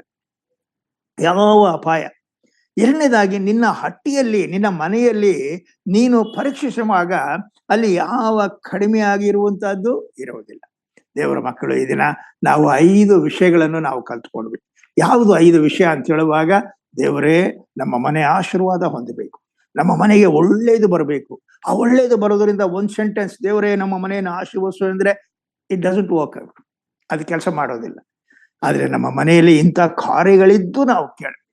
ದೇವರೇ, ನಿನ್ನ ವಾಕ್ಯದ ಅಡಿಪಡಿಯಲ್ಲಿ ನಾವು, ನಮ್ಮ ಮನೆಯವರು ಈ ಕಾರ್ಯದಿಂದ ಜೀವಿಸ್ತಾ ಇದ್ದೇವೆ ಎಂದು ಹೇಳಿ ನಾವು ಪ್ರಾರ್ಥನೆ ಮಾಡುವಾಗ ದೇವರು ನಮಗೆ ವಿಶೇಷವಾದಂತ ಒಂದು ಆಶೀರ್ವಾದವನ್ನು ಕೊಡುವಂತವನು ಆಗಿರುತ್ತಾನೆ. ಮೊದಲನೇದಾಗಿ ದೇವರಿಗೆ ಪ್ರಾರ್ಥನೆ ಮಾಡಬೇಕು, ವಿಶೇಷವಾದಂತಹದ್ದು. ದೇವರು ನಮ್ಮ ಮನೆಯನ್ನು ಕಟ್ಟಬೇಕು. ನಂಬರ್ 2. ನಂಬರ್ 3, ದೇವರಿಗೆ ಭಯಭಕ್ತಿಯಿಂದ ನಾವು ನಡ್ಕೊಳ್ಬೇಕು. ದೇವರ ಮಾತನ್ನು ನಾವು ಕೇಳಬೇಕು. ನಂಬರ್ 5, ದೇವರಲ್ಲಿ ನಂಬಿಕೆ ಇಟ್ಟು ನಾವು ಈ ಲೋಕದಲ್ಲಿ ನಾವು ಜೀವಿಸಬೇಕು. ಈ 5 ಅಂಶಗಳನ್ನು ನಾವು ಗಟ್ಟಿಯಾಗಿ ನಾವು ಹಿಡ್ಕೊಳ್ಳೋಣ. ಕರ್ತನು ಅದನ್ನು ವಿಶೇಷವಾಗಿ ನಡೆಸುವಂತವನು ಆಗಿರ್ತಾನೆ. 2ನೇ ಭಾಗ, ನಮ್ಮ ಮನೆ ಆಶೀರ್ವಾದ ಹೊಂದಬೇಕಾದ್ರೆ ನಾವು ಕರ್ತನನ್ನು ಕೇಳೋಣ. ಕರ್ತನೇ, ನೀನು ಯಾವ ಆಶೀರ್ವಾದವನ್ನು ನಮಗೆ ಕೊಡ್ತೀವಿ? ಅನೇಕ ಸಾರಿ ಅನೇಕರು ಪ್ರಾರ್ಥನೆ ಮಾಡ್ತಾರೆ, ನಮಗೆ ಆಶೀರ್ವಾದ ಬೇಕು, ನಮಗೆ ಯಾವ ಆಶೀರ್ವಾದ? ಆಶೀರ್ವಾದ, ಕರ್ತನು ಕೊಡುವಂತ ಆಶೀರ್ವಾದ ಯಾವುದು? ಅನೇಕ ಸಾರಿ ನಾವು ಹಣ ಕೊಟ್ರೆ ಆಶೀರ್ವಾದ ಅಂತೀವಿ, ಒಂದು ವಾಹನ ಕೊಟ್ರೆ ಆಶೀರ್ವಾದ ಅಂತ ಹೇಳ್ತೇವೆ, ಒಂದು ಉದ್ಯೋಗ ಕೊಟ್ರೆ ಆಶೀರ್ವಾದ ಅಂತ ಹೇಳ್ತೇವೆ, ಒಂದು ಆರೋಗ್ಯ ಕೊಟ್ರೆ, ಅಫ್ಕೋರ್ಸ್ ಇದು ತಪ್ಪಿಲ್ಲ. ಆದ್ರೆ ಅದಕ್ಕಿಂತಲೂ ಆಶೀರ್ವಾದ, ವಿಶೇಷವಾದ ಆಶೀರ್ವಾದವನ್ನು ಕರ್ತನು ಕೊಡುವಂತವನು ಆಗಿದ್ದಾನೆ. ಅಂತ ಆಶೀರ್ವಾದಗಳಲ್ಲಿ ಕರ್ತನು ಕೊಡುವಂತ 5 ಆಶೀರ್ವಾದಗಳು ಬಹಳ ಪ್ರಾಮುಖ್ಯವಾದ ಆಶೀರ್ವಾದಗಳು. ಇದರ ಕುರಿತಾಗಿ ನಾವು ಧ್ಯಾನ ಮಾಡಲಿಕ್ಕೆ ಹೋಗೋಣ. ಮೊದಲನೇ ಆಶೀರ್ವಾದ, ಕರ್ತನು ತಾನೇ ಇದನ್ನು ಕೊಡ್ತಾನೆ. ಎಂತ ಆಶೀರ್ವಾದ ಅಂತ ಹೇಳುವಾಗ, ಪರಿಪಕ್ವವಾದ ಆಶೀರ್ವಾದ. ಇಂಗ್ಲಿಷ್ ಭಾಷೆಯಲ್ಲಿ ಪರ್ಫೆಕ್ಟ್ ಬ್ಲೆಸ್ಸಿಂಗ್, ಪರಿಪಕ್ವವಾದ ಆಶೀರ್ವಾದ. What is it mean? ಅದರ ಅರ್ಥವಾದ್ರೆ ಏನು? ಪರಿಪಕ್ವವಾದ ಆಶೀರ್ವಾದ ಅಂತ ಹೇಳುವಾಗ, ಕರ್ತನು ಕೊಡುವಂತ ಆಶೀರ್ವಾದದಲ್ಲಿ ಯಾವ ಒಂದು ಇಂಚಾದರೂ, ಒಂದು ಎಳ್ಳಷ್ಟಾದರೂ ಕೊರತೆ ಇಲ್ಲದೆ ತುಂಬಿ ಹೊರಸೂಸುವಂತ ಆಶೀರ್ವಾದವನ್ನೇ ಕರ್ತನು ಕೊಡುವಂತ ಪರ್ಫೆಕ್ಟ್ ಬ್ಲೆಸ್ಸಿಂಗ್, ಪರಿಪಕ್ವವಾದ ಆಶೀರ್ವಾದ ಎಂದು ನಾವು ಕರೀತೇವೆ. ಒಂದು ಸಾರಿ ಒಬ್ಬ ಮನುಷ್ಯನು ನನ್ನ ಬಳಿಗೆ ಬಂದ.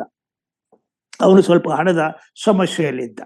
ಆತನು ಹಣದ ಸಮಸ್ಯೆಯಲ್ಲಿರುವಾಗ ಆತನು ಬಂದು ನನ್ನ ಕೇಳಿದ, ನನಗೆ ಇಷ್ಟೊಂದು ಹಣ ಬೇಕು ಅಂತ. ಆದ್ರೆ ನನಗೆ ಅಷ್ಟೊಂದು ಕೊಡ್ಲಿಕ್ಕೆ ಸಾಧ್ಯ ಇಲ್ಲ. ಆಗ ನಾನು ಹೇಳಿದೆ, ನನ್ನ ಹತ್ರ ಅಷ್ಟೊಂದು ಕೊಡ್ಲಿಕ್ಕೆ ಸಾಧ್ಯ ಇಲ್ಲ, ನನ್ನಲ್ಲಿ ಸ್ವಲ್ಪ ಹಣ ಇದೆ, ಸ್ವಲ್ಪ ಕೊಡ್ತೇನೆ.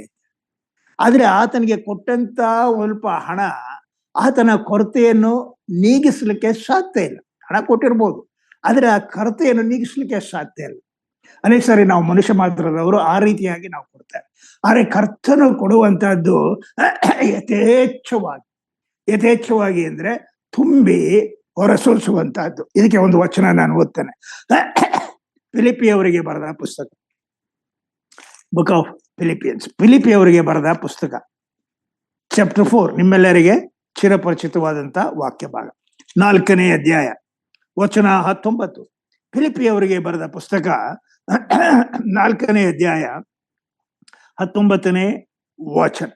ಕರ್ತನ ವಾಕ್ಯ ನಮಗೆ ಹೇಗೆ ಹೇಳ್ತದೆ ಅಂತ ಹೇಳುವಾಗ, ನಮಗೆ ಗೊತ್ತಿರುವಂತಹ ವಚನ, ನನ್ನ ದೇವರು ಕ್ರಿಸ್ತ ಯೇಸುವಿನ ಮೂಲಕ ತನ್ನ ಪ್ರಭಾವದ ಐಶ್ವರ್ಯಕ್ಕೆ ತಕ್ಕ ಹಾಗೆ ನಿಮ್ಮ ಪ್ರತಿಯೊಂದು ಕೊರತೆಯನ್ನು ನೀಗಿಸುವನು. ಹೌದು, ನನ್ನ ಪ್ರತಿಯೊಂದು ಕೊರತೆಯನ್ನು ಯಾವ ಮಟ್ಟದಲ್ಲಿ, ವಾಟ್ ಇಸ್ ದ ರೇಂಜ್, ಯಾವ ಮಟ್ಟದಲ್ಲಿ ಅಂತ ಹೇಳುವಾಗ, ಕ್ರಿಸ್ತ ಯೇಸುವಿನ ಮೂಲಕ ತನ್ನ ಪ್ರಭಾವದ ಐಶ್ವರ್ಯಕ್ಕೆ ತಕ್ಕ ಹಾಗೆ, ದೇವರ ಪ್ರಭಾವದ ಐಶ್ವರ್ಯಕ್ಕೆ ತಕ್ಕ ಹಾಗೆ ನನ್ನ ಪ್ರತಿಯೊಂದು ಕೊರತೆಯನ್ನು ಆತನು ನೀಗಿಸ್ಲಿಕ್ಕೆ ಹೋಗ್ತಾನೆ. ದೇವರ ಮಕ್ಕಳು, ಇದನ್ನು ಸ್ಪಷ್ಟವಾಗಿ ನಾವು ಅರ್ಥ ಮಾಡಿಕೊಳ್ಳೋಣ. ನಮ್ಮ ಕೊರತೆಗಳು ಅದು ನೀಗಬೇಕು, ನಮ್ಮ ಕೊರತೆಗಳು ಇಲ್ಲದಾಗಿ ಹೋಗ್ಬೇಕು, ನಮ್ಮ ಕೊರತೆಗಳು ಅದು ಪರಿಪೂರ್ಣವಾಗಿ ಹೊರಟು ಹೋಗ್ಬೇಕು.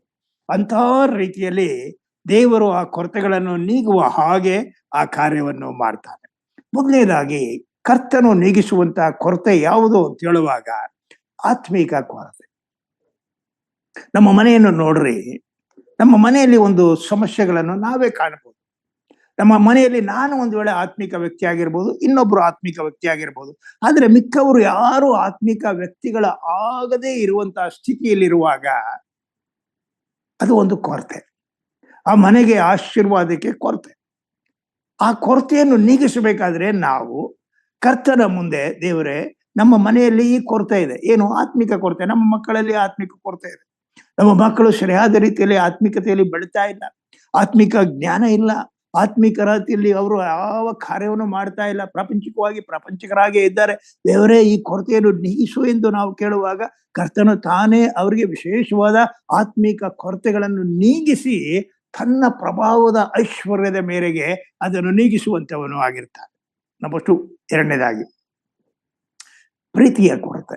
ಕುಟುಂಬಗಳಲ್ಲಿ ಹೆಚ್ಚಿಗೆ ಕಾಣಿಸಿಕೊಳ್ಳುವಂತಹದ್ದು ಈ ದಿನಗಳಲ್ಲಿ ದೇರ್ ಇಸ್ ನೋ ಲವ್, ಪ್ರೀತಿಯ ಕೊರತೆ. ದೇವರ ವಾಕ್ಯ ಏನ್ ಹೇಳ್ತದೆ? ಕಡೆಯ ದಿನಗಳಲ್ಲಿ ಬಹುಜನರ ಪ್ರೀತಿ ತಣ್ಣಗಾಗಿ ಹೋಗ್ಬಿಡ್ತದೆ. ಎಫೆಸ ಸಭೆಯನ್ನು ನೋಡುವಾಗ ಅವರು ಮೊದಲಿದ್ದ ಪ್ರೀತಿಯನ್ನು ಅವರೇನಾಗಿದ್ದಾರೆ, ಕಳ್ಕೊಂಡ್ಬಿಟ್ಟಿದ್ದಾರೆ. ಇದು ಈ ದಿನದ ಒಂದು ವಾಸ್ತವವಾದ ಅಂಶ. ಪ್ರೀತಿ ಎನ್ನುವಂಥದ್ದು ಎಲ್ಲೂ ಇಲ್ಲ. ನಮ್ಮ ಮನೆಯಲ್ಲಿ ನೋಡುವಾಗ ಇದನ್ನು ನಮ್ಮ ಮನೆಯ ಕುರಿತಾಗಿ ನಾವು ಮಾತಾಡೋದು, ಬೇರೆಯವ್ರ ಕುರಿತಾಗಿ ಮಾತಾಡ್ತೀವಿ. ನಮ್ಮ ಮನೆಯಲ್ಲಿ ಒಬ್ಬರು ಪ್ರೀತಿಸುವಂತ ಸ್ವಭಾವಗಳು ಕಮ್ಮಿ. ಗಂಡ ಹೆಂಡತಿಯನ್ನು ಪ್ರೀತಿಸುವಂತಹದ್ದು ಕಮ್ಮಿ ಆಗ್ಬಿಟ್ಟಿದೆ, ಗಂಡನನ್ನು ಪ್ರೀತಿಸುವಂತದ್ದು ಕಮ್ಮಿ ಆಗಿದೆ, ತಂದೆ ತಾಯಿಗಳು ಮಕ್ಕಳನ್ನು ಪ್ರೀತಿಸುವಂತಹದ್ದು ಕಮ್ಮಿ ಆಗಿದೆ, ಮಕ್ಕಳು ತಂದೆ ತಾಯಿಗಳನ್ನು ಪ್ರೀತಿಸುವಂತಹದ್ದು ಕಮ್ಮಿ ಆಗಿದೆ, ನಮ್ಮ ಮನೆಗೆ ಬಂದಿರುವಂತವರನ್ನು ನಾವು ಪ್ರೀತಿಸುವಂತಹದ್ದು ಕಮ್ಮಿ ಆಗಿದೆ, ಅವರು ನಮ್ಮನ್ನು ಪ್ರೀತಿಸುವಂತ, ಇದೆಲ್ಲವೂ ಸಹ ಕಡೇ ದಿನದ ಒಂದು ವಿಶೇಷವಾದಂತಹ ಕಾರ್ಯ. ಇದು ಸೈತಾನು ಮಾಡುವಂತವನಾಗಿರ್ತಾನೆ. ಆದ್ರೆ ಕರ್ತನ ವಾಕ್ಯ ಏನ್ ಹೇಳ್ತದೆ? ನಿಮ್ಮ ಮನೆಗೆ ಐಶ್ವರ್ಯ ಬೇಕಾ, ನಿಮ್ಮ ಮನೆಗೆ ಆಶೀರ್ವಾದ ಬೇಕಾ, ಪ್ರಭಾವದ ಐಶ್ವರ್ಯದಲ್ಲಿ ನಿಮ್ಮ ಮನೆಯನ್ನು ತುಂಬಿಸ್ಬೇಕಾದ್ರೆ ದೇವರೇ ನಮ್ಮ ಮನೆಯಲ್ಲಿ ಈ ಪ್ರೀತಿ ಎಂಬ ಕೊರತೆ ಉಂಟು.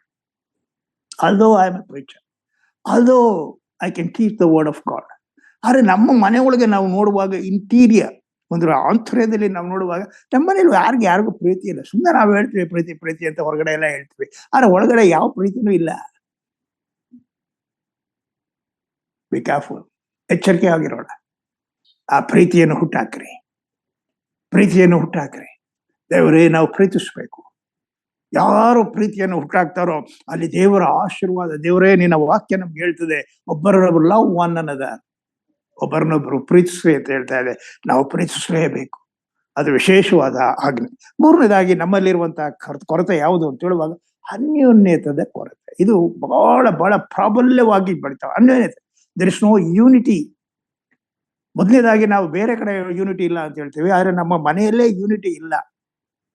ತಂದೆ ತಾಯಿ ಹೇಳುವಂಥದ್ದನ್ನು ಮಕ್ಕಳು ಕೇಳೋದಿಲ್ಲ, ಮಕ್ಕಳು ಹೇಳುವಂತಹದ್ದು ತಂದೆ ತಾಯಿಗಳು ಕೇಳೋದಿಲ್ಲ, ತಂದೆ ತಾಯಿಗಳ ಆಜ್ಞೆಗೆ ಮಕ್ಕಳು ವಿಧೇಯರಾಗೋದಿಲ್ಲ, ವಿಧೇಯರಾಗದೇ ಇರುವಂತಹ ಮಕ್ಕಳು ಅವಿಧೇಯತೆಯಿಂದ ತಮ್ಮದೇ ಆದ ಇಚ್ಛೆ, ತಮ್ಮದೇ ಆದ ಕಾರ್ಯಗಳು ಅವರು ಮಾಡಿ ಮನೆಗೆ ಒಂದು ತಪ್ಪಾದ ರೀತಿಯಲ್ಲಿ ಒಂದು ಆಶೀರ್ವಾದ ಬರದ ಹಾಗೆ ಅವರ ಕಾರ್ಯಗಳು ಉಂಟು.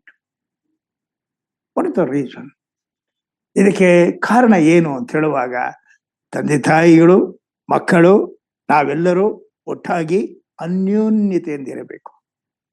ಒಂದು ಕುಟುಂಬ ಅನ್ಯೋನ್ಯತೆಯಲ್ಲಿ ಅದು ಬೆಳೆಸ್ಕೊಂಡು ಬಂದ್ರೆ, ಒಂದು ಕುಟುಂಬದಲ್ಲಿ ಅನ್ಯೋನ್ಯತೆ ಇರುವುದಾದ್ರೆ ಅದೇ ಕುಟುಂಬ ಸಭೆಗೆ ಹೋದ್ರೆ ಸಭೆಯಲ್ಲಿ ಅನ್ಯೋನ್ಯತೆ ಬರ್ತದೆ.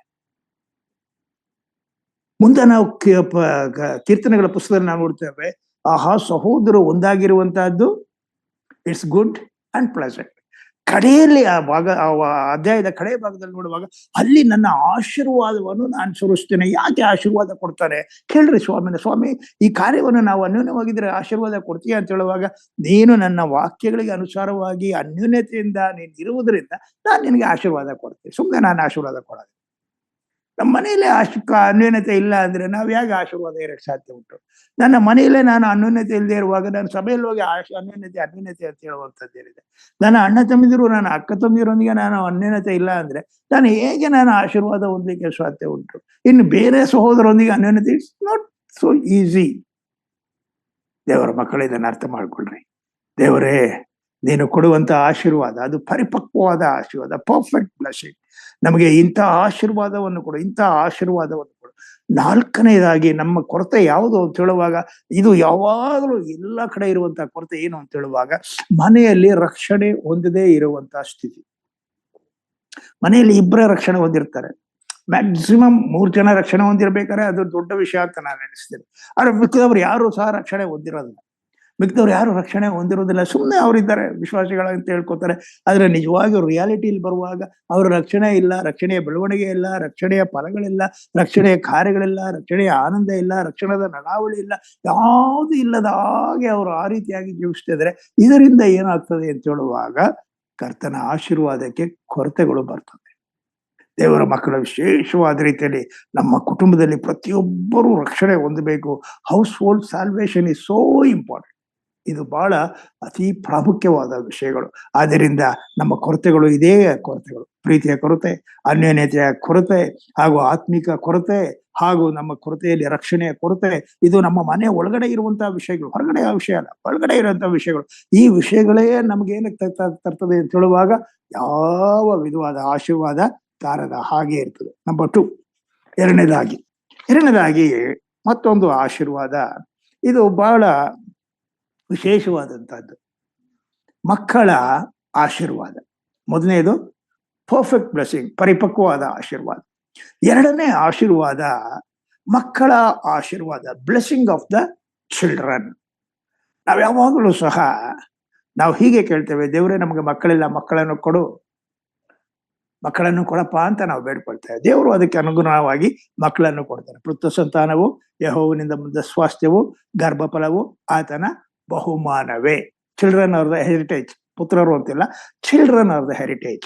ಮಕ್ಕಳು ನಮಗೆ ವಿಶೇಷವಾದ ಕರ್ತನಿಂದ ಬಂದ ಬಹುಮಾನ. ಒಂದು ವೇಳೆ ಆಶೀರ್ವಾದ ಎಂದು ಹೇಳಿದ್ರು ತಪ್ಪಲಾರದು. ನಮ್ಗೆ ನಮ್ಮ ಮನೆಯಲ್ಲಿ ಒಂದು ಮಗು ಹುಟ್ಟಿದರೆ, ನಮ್ಮ ಮನೆಯಲ್ಲಿ ಒಂದು ಮಗು ಬಂದರೆ, ನಾವು ಮನೆಯಲ್ಲಿ ನಮ್ಮ ಮಕ್ಕಳು ಬೆಳೆಯುತ್ತಾ ಬರುವಾಗ ನಮಗೆ ವಿಶೇಷವಾದದ್ದು. ಆದರೆ ಇದು one phase. The second phase, ನಮ್ಮ ಮನೆಯಲ್ಲಿ ಹುಟ್ಟಿದಂತ ಮಕ್ಕಳು ಅವರು ಮನೆಗೆ ಆಶೀರ್ವಾದವನ್ನು ತರುವ ಹಾಗೆ ಅವರು ನಡ್ಕೊಳ್ಬೇಕು. ಅವರು ತಮ್ಮ ಇಚ್ಛೆಯಂತೆ, ತಮ್ಮ ಆಲೋಚನೆಯಂತೆ, ತಮ್ಮ ಬಯಕೆಯಂತೆ, ತಮ್ಮ ಇಂಗಿತದಂತೆ, ತಮ್ಮ ನಡಾವಳಿಯಂತೆ, ನನ್ನ ಇಷ್ಟ, ನನ್ನ ಕಾರ್ಯ, ನನ್ನ ಯೋಚನೆ, ಈ ರೀತಿಯಾಗಿ ನಡ್ಕೊಂಡೋದ್ರಿಂದ ಆಶೀರ್ವಾದ ಅದು ಹೊರಟೋಗ್ಬಿಡ್ತದೆ. ಅನೇಕ ಕುಟುಂಬಗಳಲ್ಲಿ ನಾವು ನೋಡ್ತೇವೆ, ಆಶೀರ್ವಾದ ಅಂತ ಮಾತಾಡ್ತೇವೆ, ಆದ್ರೆ ಆಶೀರ್ವಾದ ಇಲ್ಲವೇ ಇಲ್ಲ ಅಲ್ಲಿ. ಕಾರಣ ಏನು ಅಂತ ಹೇಳುವಾಗ, ನಮ್ಮ ಮಕ್ಕಳು ನಮ್ಗೆ ಆಶೀರ್ವಾದ ನಿಧಿ ಆಗಿಲ್ಲ. ಕಾರಣವೇನು ಅಂತ ಹೇಳುವಾಗ, ಅವರು ತಮ್ಮದೇ ಆದ ಯೋಚನೆಯಲ್ಲಿ, ತಮ್ಮದೇ ಆದ ಕಾರ್ಯದಲ್ಲಿದ್ದಾರೆ ಹೊರತು ದೇವರ ಅಡಿಪಡಿಯಲ್ಲಿ, ದೇವರ ಚೌಕಟ್ಟಿನಲ್ಲಿ ಅವರು ಬಂದಿಲ್ಲ. ತಂದೆ ತಾಯಿಗಳಿಗೆ ವಿಧೇಯರಾಗ್ತಿಲ್ಲ, ತಂದೆ ತಾಯಿಗಳ ಮಾತನ್ನು ಕೇಳ್ತಾ ಇಲ್ಲ. ತಂದೆ ತಾಯಿಗಳ ಮಾತನ್ನೇ ಕೇಳಲಿಲ್ಲ ಅಂದ್ರೆ ದೇವರ ಮಾತು ಕೇಳ್ತಾರೆ ಅಂತ what is the guarantee? There is no guarantee. ದೇವರ ಮಕ್ಕಳು ಅದನ್ನ ಅರ್ಥ ಮಾಡ್ಕೊಳ್ರಿ. ದೇವರು ನಮಗೆ ಮಕ್ಕಳನ್ನು ಕೊಡ್ತಾರೆ, ಅದು ದೇವರು ಕೊಟ್ಟಂತಹ ಆಶೀರ್ವಾದ. ಆದ್ರೆ ಮಕ್ಕಳ ಪಾತ್ರ ಏನು? ಮಕ್ಕಳು ತಮ್ಮ ಕುಟುಂಬಕ್ಕೆ ಆಶೀರ್ವಾದವನ್ನು ತರಬೇಕು. That's their responsibility. ಅವರು ಆ ಕಾರ್ಯ ಮಾಡ್ಬೇಕು. ಅದಕ್ಕೆ ಕಾರ್ಯ ಏನ್ ಮಾಡ್ಬೇಕು? ಅವರು ದೇವರಿಗೆ ಭಯಪಟ್ಟು, ದೇವರು ಮೆಚ್ಚುವಂತ ಕಾರ್ಯಗಳು, ಪರಿಶುದ್ಧತೆಯ ಕಾರ್ಯಗಳು, ದೇವರ ಆಲೋಚನೆಯ ಪ್ರಕಾರ, ಆತ್ಮಿಕ ತಿಳುವಳಿಕೆ ಪ್ರಕಾರ ಆ ಕಾರ್ಯಗಳು ನಡೆಯುವಾಗ ಮಾತ್ರ ಆ ವಿಷಯಗಳು ವಿಶೇಷವಾದ ರೀತಿಯಲ್ಲಿ ಬರ್ತದೆ. ಈಗ ಮಕ್ಕಳನ್ನು ನಾವು ಎರಡು ಕ್ರಮ ಭಾಗಗಳು ಅಂತ ಹೇಳುವಾಗ ಅವರನ್ನು ಎರಡು ವರ್ಗಗಳಾಗಿ ವಿಂಗಡಿಸಬಹುದು. ಮಕ್ಕಳು ಅಂತ ಹೇಳುವಾಗ ಅವರನ್ನು ಎರಡು ವರ್ಗಗಳಾಗಿ, ಮೊದಲನೇ ವರ್ಗ ಗುಡ್ ಚಿಲ್ಡ್ರನ್, ಒಳ್ಳೆ ಮಕ್ಕಳು. ಶತವೇದ ಪುಸ್ತಕದಲ್ಲಿ ಕೆಲವು ಒಳ್ಳೆ ಮಕ್ಕಳ ಕುರಿತಾಗಿ ನಿಮ್ಗೆ ಗೊತ್ತುಂಟು. ಶತವೇದದಲ್ಲಿ ಮೊದಲನೇ ಒಳ್ಳೆ ಮಗ ಅಂತ ಹೇಳುವಾಗ ಅದು ಬೇರೆ ಯಾರು ಅಲ್ಲ, ಹೇಬೆಲ್ನನ್ನು ಶತವೇದ ಪುಸ್ತಕದಲ್ಲಿ ಒಳ್ಳೆ ಮಗನು ಎಂದು ನಾವು ಹೇಳ್ಕೊಳ್ತೇವೆ. ಆದಮ ಹವ್ವಳಿಗೆ ಹುಟ್ಟಿದಂತಹ ಈ ಮಗನು ಒಳ್ಳೆ ಮಗ. ಇವನನ್ನು ಯಾಕೆ ಒಳ್ಳೆ ಮಗ ಅಂತ ಹೇಳುವಾಗ, ಈತನು ಮೊದಲ ನೀತಿವಂತ. ಇಬ್ರಿಯರ ಪುಸ್ತಕ ಹಾಗೆ ಹೇಳ್ತದೆ, ಇವನು ಮೊದಲ ನೀತಿವಂತ. ಎರಡನೇದಾಗಿ ಈತನು ನಂಬಿಕೆಯಿಂದ ತುಂಬಿದವನು. ಮೂರನೇದಾಗಿ ಈತನು ದೇವರಿಗೆ ಮೆಚ್ಚುಗೆಯಾದ ಯಜ್ಞವನ್ನು ಸಲ್ಲಿಸಿದವನು. ನಾಲ್ಕನೇದಾಗಿ ಈತನು ಮೊದಲ ರಕ್ತ ಸಾಕ್ಷಿ. ಐದನೇದಾಗಿ ಈ ದಿನದವರೆಗೂ ಆತನ ಕುರಿತಾಗಿ ವಿ ಸ್ಪೀಕ್, ನಾವು ಮಾತಾಡ್ತೇವೆ. ಈ 5 ಅಂಶಗಳು ಈತನಲ್ಲಿರುವಂತಹ ಗುಣಾಶಯಗಳು. ಇವಾಸ್ ಅನ್ ಯಂಗ್ ಮ್ಯಾನ್, ಯೌವನಸ್ಥ. ಆದ್ರೆ ಇವನಲ್ಲಿರುವಂತಹ ಒಳ್ಳೆ ಗುಣಾಶಯಗಳು ಯಾವುದು ಅಂತ ಹೇಳುವಾಗ ದೇವರನ್ನು ಮೆಚ್ಚಿಸುವಂತಹದ್ದು, ದೇವರಲ್ಲಿರುವಂತಹ ನಂಬಿಕೆ, ದೇವರಿಗೆ ಒಳ್ಳೆಯದನ್ನು ಕೊಡುವಂತಹದ್ದು, ಹಾಗೂ ಆತನ ಕುರಿತಾಗಿ ಆತನು ನೀತಿವಂತ ಎಂದು ದೇವರ ವಾಕ್ಯ ಹೇಳ್ತದೆ. ಹಾಗೂ ಆತನ ಕುರಿತಾಗಿ ವಿಸ್ಪೀಕ್, ಆತನು ಒಳ್ಳೆ ಮಗ. ಇದನ್ನ ನಮ್ಮ ಮಕ್ಕಳ ಕುರಿತಾಗಿ ಅದನ್ನೇ ಯೋಚನೆ ಮಾಡಿ, ನಮ್ಮ ಮಕ್ಕಳು ಒಳ್ಳೆ ಮಕ್ಕಳಾಗ್ಬೇಕಪ್ಪ, ನಮ್ಮ ಮಕ್ಕಳು ನೀತಿವಂತರಾಗ್ಬೇಕಪ್ಪ. ಯೇಸು ಸ್ವಾಮಿಯ ರಕ್ತದಿಂದ ತೊಳ್ಕೊಂಡವರಾಗಿ ಆತನ ರಕ್ತ ಅವರನ್ನು ನೀತಿವಂತರನ್ನಾಗಿ ಮಾಡ್ಬೇಕಪ್ಪ. ಅವರು ನಂಬಿಕೆಯಿಂದ ತುಂಬಿದವರಾಗಿರ್ಬೇಕಪ್ಪ. ಅವರು ದೇವರ ಕಾರ್ಯಗಳನ್ನು ಮಾಡ್ಲಿಕ್ಕೆ ಸಜ್ಜಾಗಿರ್ಬೇಕಪ್ಪ. ಅವರು ವಿಶೇಷವಾದ ರೀತಿಯಲ್ಲಿ ಕರ್ತನನ್ನು ಈ ಲೋಕದಲ್ಲಿ ಮಹಿಮೆ ಪಡಿಸ್ಬೇಕಪ್ಪ. ಇದು ಒಳ್ಳೆ ಮಕ್ಕಳ ಗುಣಾತಿಶಯ. ನಂಬರ್ 2. ಎರಡನೇದಾಗಿ, ಇಸಾಕ ಎನ್ನುವಂಥವನು ಅಬ್ರಹಾಮನ ಒಬ್ಬನೇ ಮಗ. ಇಸಾಕ ಎನ್ನುವಂಥವನು ಈತನು ತಂದೆಗೆ ವಿಧೇಯನಾದಂತಹ ಮಗ. Obedience is better than sacrifice. ದೇವರು ವಿಧೇಯತೆಗೆ ಮೆಚ್ಚುವಷ್ಟು ಯಜ್ಞಯಾಗಗಳಿಗೆ ಮೆಚ್ಚುವಂತವನಲ್ಲ. ಈ ಮಗನು ವಿಧೇಯನಾದಂತಹ ಮಗ. ಆ ತಂದೆ ಆ ದೊಡ್ಡ ಯೌವನಸ್ಥನಾದ ಮಗನನ್ನು ಹಿಡಿದು ಅವನ ಕಾಲುಗಳನ್ನು ಕೈಗಳನ್ನು ಕಟ್ಟಿ ಆ ಯಜ್ಞವೇದಿಯ ಮುಗಿಸ್ಬಿಟ್ಟೆ. ಹಿ ಒಬೇ. ಆತನು ಯಾವ ಮಾತಾಡ್ಲಿಲ್ಲ, ಯಾವ ವಿಷಯಗಳನ್ನು ಆಡ್ಲಿಲ್ಲ. ಆತನ ವಿಷಯವಾಗಿ ಒಪ್ಕೊಂಡ. ದೇವರೇ, ನನ್ನ ತಂದೆಗೆ ವಿಧೇಯನಾಗಿ, ನನ್ನ ತಂದೆ ಮಾಡಿದ ಮಾತುಗಳಿಗೆ ವಿಧೇಯನಾಗಿ ನಾನು ಈ ಕಾರ್ಯಕ್ಕೆ ನಾನು ಒಪ್ಪಿಕೊಳ್ತೇನೆ. ವಿಧೇಯನಾದ ಮಗು. ಈ ದಿನಗಳಲ್ಲಿ ನಮಗೆ ಬೇಕಾಗಿರುವಂತಹದ್ದು ಮಕ್ಕಳು ವಿಧೇಯರಾಗಬೇಕು. ಯಾರು ತಂದೆ ತಾಯಿಗಳಿಗೆ ವಿಧೇಯರಾಗಿರ್ತಾರೋ ಅವರು ದೇವರಿಗೆ ವಿಧೇಯರಾಗಿರ್ತಾರೆ. ದೇವರ ಕಾರ್ಯಗಳನ್ನು ಮಾಡ್ಲಿಕ್ಕೆ ಅವರು ಸಹಾಯ ಮಾಡ್ತಾರೆ. ಇಲ್ಲವಾದ್ರೆ ಏನಾಗ್ತದೆ ಅಂತ ಹೇಳುವಾಗ ಸೈತಾನನು ಅವರಲ್ಲಿ ಹೋಗಿ ಅವಿಧೇಯತೆಯನ್ನು ಹುಡ್ತಾನೆ. ದೇವರಿಗೆ ವಿರುದ್ಧವಾದ ಕಾರ್ಯಗಳನ್ನು ಅವರಿಂದ ಮಾಡಿಸ್ತಾನೆ. ದೇವರಿಗೆ ವಿರುದ್ಧವಾದ ನಡಾವಳಿಗಳನ್ನು ಅವರು ಜೀವಿಸುವ ಹಾಗೆ ಮಾಡ್ತಾರೆ. ಆದ್ರಿಂದ ದೇವರ ಮಕ್ಕಳು ಈ ವಿಷಯದಲ್ಲಿ ಬಹಳ ಎಚ್ಚರಿಕೆ ಆಗೋಣ. ಇಸಾಕ ಎನ್ನುವಂಥವನು ಒಳ್ಳೆ ಮಗನು. ಆತನಲ್ಲಿ ವಿಧೇಯತೆ ಬಹಳ ಮುಖ್ಯವಾದದ್ದು. ಸಮುವೇಲ ಎಳೆ ಪ್ರಾಯದಲ್ಲಿರುವಾಗಲೇ ಆತನ ತಾಯಿ ಆತನನ್ನು ಏಲಿಯ ಮನೆಗೆ ಬಂದು ಬಿಟ್ಟು ಬಿಡ್ತಾಳೆ. ಆ ಮನೆಯಲ್ಲಿ ಕಷ್ಟನೋ ಸಮಸ್ಯೆನೋ ನೋವು ಹೇಗೋ ಅವನು ಬೆಳಿತಾನೆ. ಬೆಳೆಯುತ್ತಾಗಲೇ ಕರ್ತನ ಒಂದು ಆಶ್ರಯದಲ್ಲಿ, ಕರ್ತನ ಒಡನಾಟದಲ್ಲಿ, ಕರ್ತನ ಒಂದು ಸಂಸರ್ಗದಲ್ಲಿ ಆತನು ಬೆಳೆದು ಬೆಳೆದು ಬೆಳೆದು ಬೆಳೆದು ಒಬ್ಬ ದೊಡ್ಡ ಪ್ರವಾದಿಯಾಗಿ ಆತನು ನೇಮಿಸಲ್ಪಡ್ತಾನೆ. ಅಂತ ದೊಡ್ಡ ಪ್ರವಾದಿಯನ್ನು ನಾವು ನೋಡ್ಲಿಕ್ಕೆ ಸಾಧ್ಯ ಇಲ್ಲ. ಅಂತ ದೊಡ್ಡ ಪ್ರವಾದಿ. ನಾವು ಎಡೇ ಪ್ರಾಯದಿಂದಲೇ ನಾವು ಕರ್ತನ ಸಮಕ್ಷಮದಲ್ಲಿ, ಕರ್ತನ ಒಡನಾಟದಲ್ಲಿ, ಕರ್ತನಲ್ಲಿ ನಾವು ಜೀವಿಸುವಂತವ್ರಾಗ್ಬೇಕು. ನಾವು ಕರ್ತನನ್ನು ಮಹಿಮೆ ಪಡಿಸುವ ಹಾಗೆ ಆಗಲೇ ನಾವು ಒಳ್ಳೆ ವಿಷಯವು ಒಳ್ಳೆ ಮಕ್ಕಳು ಎನಿಸಿಕೊಳ್ಳುವಂತಹದ್ದು. ಸಮುವೇಲ ಎನ್ನುವಂಥವನು ಒಳ್ಳೆ ಮಗ. ತಿಮೋತಿ ಎನ್ನುವಂಥವನು ವಾಸ್ ಅನ್ ಯಂಗ್ ಮ್ಯಾನ್. ಆತನು ಯವನಸ್ಥ. ಆದರೆ ಆತನಲ್ಲಿ ಏನಿತ್ತು ಅಂತ ಹೇಳುವಾಗ ನಂಬಿಕೆ ಇತ್ತು. ನಂತರ ಪೌಲನು ಅವನನ್ನು ಅನೇಕ ಕಾರ್ಯಗಳಿಗೆ ಒಪ್ಪಿಸಿಕೊಡುವಾಗ ಆತನು ನಂಬಿಕೆಯಿಂದಲೇ ಆತನು ಅನೇಕ ಕಾರ್ಯಗಳನ್ನು ಮಾಡುವಂತವನು ಆಗಿದ್ದಾನೆ. ಅನೇಕ ಕಾರ್ಯಗಳಲ್ಲಿ ತನ್ನನ್ನು ತಾನು ತೊಡಗಿ, ಯೌವನಸ್ಥನಾಗಿದ್ದರೂ ಸರಿ, ಯಾರು ನಿನ್ನನ್ನು ಅಸಡ್ಡೆ ಮಾಡಬಾರದು, ಅದಕ್ಕೆ ಯಾವ ಧಕ್ಕೆ ಯಾವ ಕೊರತೆ ಬರಬಾರದು, ಬಿ ಕೇರ್ಫುಲ್, ಅದರ ಹಾಗೆ ನೀನು ನಡಿಬೇಕು ಅಂತ ಹೇಳುವಾಗ ಅವನು ಹಾಗೆ ನಡದ. ಆದ್ರಿಂದ ಅವನನ್ನು ಒಳ್ಳೆ ಮಗ ಅಂತ ಕರೀತಾರೆ. ಆದ್ರೆ ಕೆಲವು ಕೆಟ್ಟ ಮಕ್ಕಳಿದ್ದಾರೆ. ಚತುರ್ವೇದ ಪುಸ್ತಕವನ್ನು ಓದುವಾಗ ಅನೇಕರು ಕೆಟ್ಟ ಮಕ್ಕಳು. ಈ ಕೆಟ್ಟ ಮಕ್ಕಳು ಯಾರು ಅಂತ ಹೇಳುವಾಗ ಕಾಯಿನ್, ಹೇಬೇಲಿನಿಂದ ಸ್ವಲ್ಪ ಮುಂಚೆ ಹುಟ್ಟಿದವನ ಕಾಯಿನ್, ಇವನನ್ನು ಕೆಟ್ಟ ಮಗ ಅಂತ ಕರೀತೇವೆ. ಯಾಕೆ ಕೆಟ್ಟ ಮಗ ಅಂತ ಕರೀತೇವೆ ಅಂತ ಹೇಳುವಾಗ, ಈ ಮಗನು ತನ್ನ ತಮ್ಮನನ್ನೇ ಕೊಂದಂಥವನು, ತನ್ನ ತಮ್ಮನನ್ನೇ ಕೊಂದಂಥವನು. ಇದು ಕೆಟ್ಟ ಮಗ. ನಾವು ನಮ್ಮ ಸಹೋದರನ್ನು ದ್ವೇಷಿಸುವಾಗ, ಅವರ ಕುರಿತಾಗಿ ತಪ್ಪಾಗಿ ಮಾತಾಡುವಾಗ ಅದು ಆತನನ್ನು ಕೊಂದ ಹಾಗೆಯೇ ಎಂದು ದೇವರ ವಾಕ್ಯ ನಮಗೆ ಹೊಸ ಒಡಂಬಡಿಕೆ ಪುಸ್ತಕದಲ್ಲಿ ಕರ್ತನಾದ ಯೇಸು ಸ್ವಾಮಿ ಹಾಗೆ ಹೇಳ್ತಾರೆ. ನಾವು ದ್ವೇಷಿಸಬಾರದು, ಇಲ್ಲ ಸಲ್ಲದ ಮಾತುಗಳಾಡಬಾರದು. ನಾವು ಕಾಯಿಯನ್ನ ಹಾಗೆ ಕೆಟ್ಟ ಮಕ್ಕಳಾಗಿರದೆ ಒಳ್ಳೆ ಮಕ್ಕಳಾಗಿ ಜೀವಿಸುವ ಹಾಗೆ ಆ ಕಾರ್ಯವನ್ನು ಮಾಡ್ರಿ. ಈ ಕಾಯಿಯನ್ ಎಂಬುವಂಥವನು ಕೆಟ್ಟ ಮಗ. ಸಮುವೇಲನ ಮಕ್ಕಳು, ಸಮುವೇಲ ಒಬ್ಬ ಪ್ರಾಫೆಟ್, ಆದ್ರೆ ಅವನ ಮಕ್ಕಳು ಎಂಥ ಮಕ್ಕಳು ಅವನು ಹುಟ್ಟಿದ್ದಾರೆ ಅಂತ ಹೇಳುವಾಗ ಆಶ್ಚರ್ಯ. ತದ್ವಿರುದ್ಧ ಅವನ ಮಕ್ಕಳು ಅವರು ನ್ಯಾಯ ವಿಚಾರಣೆಯಲ್ಲಿ ಲಂಚ ತೆಗೆದುಕೊಂಡು ಅವರು ನ್ಯಾಯ ವಿಚಾರಣೆ ಮಾಡ್ತಾ ಇದ್ರು. ಇಂಥ ಒಂದು ಹೀನಸ್ಥಿತಿ. ಅವನ ಮಕ್ಕಳು ಕೆಟ್ಟ ಮಕ್ಕಳು. ನಂತರ ನಾವು ಎಲಿಯ ಮಕ್ಕಳು ಅವರು ಯಾರು ಅಂತ ಹೇಳುವಾಗ, ಆ ಮಕ್ಕಳು ಅವರು ಭಯಂಕರವಾದ ರೀತಿಯಲ್ಲಿ ಯಜ್ಞ ನಡೆಯುವಾಗಲೇ ಆ ಮಾಂಸಗಳನ್ನು ತೆಗೆದುಕೊಂಡು ದೇವರ ನಿಯಮಕ್ಕೆ ತದ್ವಿರುದ್ಧವಾಗಿ ಅವರು ನಡೀತಾ ಇದ್ದರು, ಅವರು ಅಪರಾಧಗಳನ್ನು ಮಾಡಿದರು ಎಂದು ದೇವರ ವಾಕ್ಯ ಹೇಳ್ತದೆ. ಅವರು ಕೆಟ್ಟ ಮಕ್ಕಳೇ ಹೌದು, ತಪ್ಪಿ ಹೋದ ಮಗ. ಈತನ ಕುರಿತಾಗಿ ನಾವು ಯೋಚನೆ ಮಾಡುವಾಗ ಈತನು ಸಣ್ಣ ಪ್ರಾಯ, ಎಳೆ ಪ್ರಾಯ. ಆದ್ರೆ ಈತನು ಮಾಡಿದಂತಹ ಕಾರ್ಯ ಎಳೆ ಪ್ರಾಯದಲ್ಲೇ ತಂದೆಗೆ ವಿರುದ್ಧವಾಗಿ ಮಾತಾಡ್ತಾನೆ. ತಂದೆಯಿಂದ ತನ್ನ ಆಸ್ತಿಯನ್ನು ಸಣ್ಣ ಪ್ರಾಯದಲ್ಲೇ ಕೇಳ್ತಾನೆ. ತಂದೆಯಿಂದ ದೂರ ಹೋಗ್ಲಿಕ್ಕೆ ನೋಡ್ತಾನೆ. ತಂದೆಯ ಆಸ್ತಿಯನ್ನು ಎಷ್ಟು ರೀತಿಯಲ್ಲಿ ಖರ್ಚು ಮಾಡಬೇಕು ಅಷ್ಟು ಹೊಲಸಾದ ರೀತಿಯಲ್ಲಿ ಖರ್ಚು ಮಾಡಿ ತಪ್ಪಾದ ರೀತಿಯಲ್ಲಿ ನಡೆಯುತ್ತಾನೆ. ಅನೇಕ ಸಾರಿ ಇಂಥ ಮಕ್ಕಳನ್ನು ನಾವು ನೋಡ್ತೇವೆ. ಇವರು ಕೆಟ್ಟ ಮಕ್ಕಳೇ. ತಂದೆಗೆ ಗೌರವವನ್ನು ಕೊಡದೆ, ಮನೆಗೆ ಆಶೀರ್ವಾದವನ್ನು ತರದೆ, ಮನೆಯ ಮೇಲೆ ಒಂದು ಶಾಪವನ್ನು ತರುವ ಹಾಗೆ ಅನೇಕ ಮಕ್ಕಳು ಈ ದಿನಗಳಲ್ಲಿ ಕಾರ್ಯ ಮಾಡುವಂಥವರಾಗಿದ್ದಾರೆ.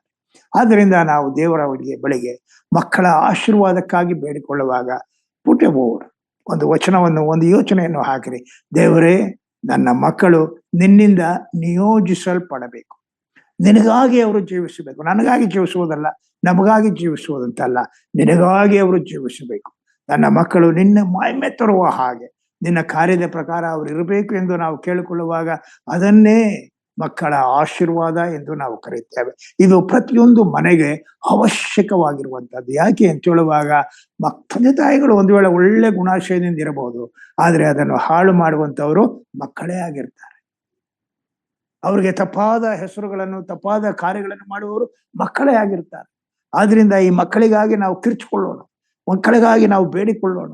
ದೇವರೇ, ಈ ಮಕ್ಕಳು ನಿನ್ನ ಆಶೀರ್ವಾದಕ್ಕೆ ಪಾತ್ರರಾಗುವ ಹಾಗೆ ಅವರ ಗುಣಾಶಯಗಳನ್ನು ತಿದ್ದಿ ಸರಿಪಡಿಸಿ ನಡೆಸು. ಇದನ್ನೇ ನಾವು ಮಕ್ಕಳ ಆಶೀರ್ವಾದ ಎಂದು ಕರೆಯುತ್ತೇವೆ. ನಂಬರ್ 3, ಸಮಾಧಾನದ ಆಶೀರ್ವಾದ. ಕರ್ತನ ಮಕ್ಕಳು ವಿಶೇಷವಾದ ರೀತಿಯಲ್ಲಿ ನಾವು ಯೋಚನೆ ಮಾಡುವಂತ ಮೂರನೇ ಯೋಚನೆ ಆಶೀರ್ವಾದ, ಸಮಾಧಾನದ ಆಶೀರ್ವಾದ. ನಮ್ಮೆಲ್ಲರಿಗೂ ಒಂದು ವಚನ ನೀವು ಓದ್ಬಿಡಿ. ಒಂದು ವಚನ, ಕೀರ್ತನೆ 122, ಕೀರ್ತನೆ 122 7ನೇ ವಚನ. ಕೀರ್ತನೆಗಳ ಪುಸ್ತಕ 122 7ನೇ ವಚನ. 122 7ನೇ ವಚನ. ನಿನ್ನ ಪೌಳಿ ಗೋಡೆಯೊಳಗೆ ಶುಭ ಉಂಟಾಗಲಿ, ನಿನ್ನ ಅರಮನೆಗಳಲ್ಲಿ ಸೌಭಾಗ್ಯವಿರಲಿ. Peace be within your walls, prosperity within your palaces. ನಿನ್ನ ಪೌಳಿ ಗೋಡೆಯಲ್ಲಿ ಶುಭ ಉಂಟಾಗಲಿ, ನನ್ನ ಅರಮನೆಯಲ್ಲಿ ಸೌಭಾಗ್ಯವಿರಲಿ. ಮನೆಗೆ ಬೇಕಾಗಿರುವಂತ ವಿಶೇಷವಾದ ಕಾರ್ಯ ಸಮಾಧಾನ. ನಮ್ಮ ಮನೆಯಲ್ಲಿ ಸಮಾಧಾನ ಇರುವಾಗ ದೇವರು ನಮಗೆ ವಿಶೇಷವಾದಂತ ಆಶೀರ್ವಾದವನ್ನು ಕೊಡ್ತಾನೆ. ಈ ಸಮಾಧಾನ ಎನ್ನುವಂತಹದ್ದು ಹೇಗೆ ಬರ್ತದೆ ಅಂತ ಹೇಳುವಾಗ, ನಮ್ಮ ಕರ್ತನು ನಮ್ಮ ಮನೆಗೆ ಬರುವಾಗ, ನಮ್ಮ ಕರ್ತನು ಆತನು ಸಮಾಧಾನದ ಪ್ರಭು ಎಂದು ನಾವು ನೋಡ್ತೇವೆ. ಈ ಸಮಾಧಾನದ ಪ್ರಭು ನಮ್ಮ ಮನೆಯಲ್ಲಿ ಬರುವಾಗ ಆ ಕುಟುಂಬದಲ್ಲಿ ವಿಶೇಷವಾದ ಆಶೀರ್ವಾದ ಸಿಗ್ತದೆ. ಭಕ್ತನಾದ ಯೇಸು ಸ್ವಾಮಿಯ ಶಿಷ್ಯರು ಯೇಸು ಸ್ವಾಮಿ ಪುನರುತ್ಥಾನನಾಗುವುದಕ್ಕಿಂತ ಮೊದಲು ಅವರು ಬಹಳ ಭಯದಲ್ಲಿ ಇದ್ರು. ಪುನರುತ್ಥಾನ ಆದ್ಮೇಲೆ ಸ್ವಾಮಿ ಆ ಮನೆಯೊಳಗೆ ಹೋದಾಗ ಅವರು ಹೇಳಿದಂತ ಮೊದಲನೇ ಮಾತು, ನಿಮಗೆ ಸಮಾಧಾನವಿರಲಿ. ನಮ್ಮ ಕುಟುಂಬದಲ್ಲಿ ಅನೇಕ ಕಾರ್ಯಗಳು ನಡೀತದೆ, ಅನೇಕ ವಿಷಯಗಳು ನಡೀತದೆ, ನಮಗೆ ಅಸಮಾಧಾನ ತರುವಂತಹದ್ದಾಗಿದೆ. ನಾವು ಭಯದಿಂದಲೂ ಅಸಮಾಧಾನದಲ್ಲೂ ತುಂಬಿರುವಾಗ ಕರ್ತನ ಪ್ರವೇಶ ನಮಗೆ ಸಮಾಧಾನವನ್ನು ಕೊಡ್ತದೆ. ಕರ್ತನೇ, ನೀನು ನಮ್ಮ ಮನೆಗೆ ಪ್ರವೇಶ ಮಾಡು, ನಮ್ಮ ಮನೆಯಲ್ಲಿ ನಮ್ಮೊಂದಿಗೆ ಮಾತಾಡು, ನಿನ್ನ ಸಮಾಧಾನ, ಯಾಕಂದ್ರೆ ನೀನು ಸಮಾಧಾನದ ಪ್ರಭುವಾಗಿದ್ದಿ, ಈ ಸಮಾಧಾನವನ್ನು ನಮಗೆ ಕೊಡು ಎಂದು ಕೇಳುವಾಗ ಆತನು ಸಮಾಧಾನವನ್ನು ಕೊಡುವಂತವನಾಗಿದ್ದಾನೆ. ಎರಡನೇದಾಗಿ, ನಮ್ಮ ಕರ್ತನಾದ ಯೇಸು ಸ್ವಾಮಿ ನಮಗೆ ಸಮಾಧಾನವನ್ನು ನಮ್ಮ ಕರ್ತನಾದ ದೇವರೊಂದಿಗೆ ಉಂಟು ಮಾಡಿದ್ದಾನೆ. ರೋಮಾಪುರದವರಿಗೆ ಬರೆದ ಪುಸ್ತಕ 5ನೇ ಅಧ್ಯಾಯದಲ್ಲಿ we had peace with God, ದೇವರೊಂದಿಗೆ ಸಮಾಧಾನ. ನಮ್ಮ ಕರ್ತನಾದ ಯೇಸು ಸ್ವಾಮಿಯನ್ನು ನಾವು ನಂಬುವಾಗ, ಆತನನ್ನೇ ನಾವು ಹಿಡ್ಕೊಳ್ಳುವಾಗ, ಆತನ ರಕ್ತದಲ್ಲಿ ನಮ್ಮ ಪಾಪಗಳನ್ನು ತೊಳ್ಕೊಳ್ಳುವಾಗ ನಮಗೆ ಸಮಾಧಾನ ಎನ್ನುವಂತಹದ್ದು ದೇವರೊಂದಿಗೆ ನಮಗೆ ಕೊಡುವಂತವನಾಗಿರ್ತಾನೆ. ನಮ್ಮ ಕುಟುಂಬ, ನಮ್ಮ ಪಾಳೆಯ, ನಮ್ಮ ಮಕ್ಕಳು, ನಮ್ಮ ಎಲ್ಲಾ ವರ್ಗದವರು ಸಮಾಧಾನ ಹೊಂದುವ ಹಾಗೆ ಕರ್ತನು ನಮ್ಮನ್ನು ನಡೆಸುವಂತವನಾಗಿದ್ದಾನೆ. ನಾನು ಇಲ್ಲಿ ನಿಲ್ಲಿಸ್ತೇನೆ. ಇನ್ನು ಕೆಲವು ವಿಷಯಗಳು ಉಂಟು, ಆದ್ರೆ ಅದಕ್ಕೆ ಸಮಯವಿಲ್ಲ. ನಾವು ಈಗ ಕಲಿತಂತಹ ವಿಷಯಗಳನ್ನು ಹೆಚ್ಚಿನ ರೀತಿಯಲ್ಲಿ ಕರ್ತನು ಆಶೀರ್ವದಿಸುವ ಹಾಗೆ ಕರ್ತನ ಜೀವವುಳ್ಳ ವಾಕ್ಯಕ್ಕೆ ಸ್ತೋತ್ರ. ಆಮೆನ್.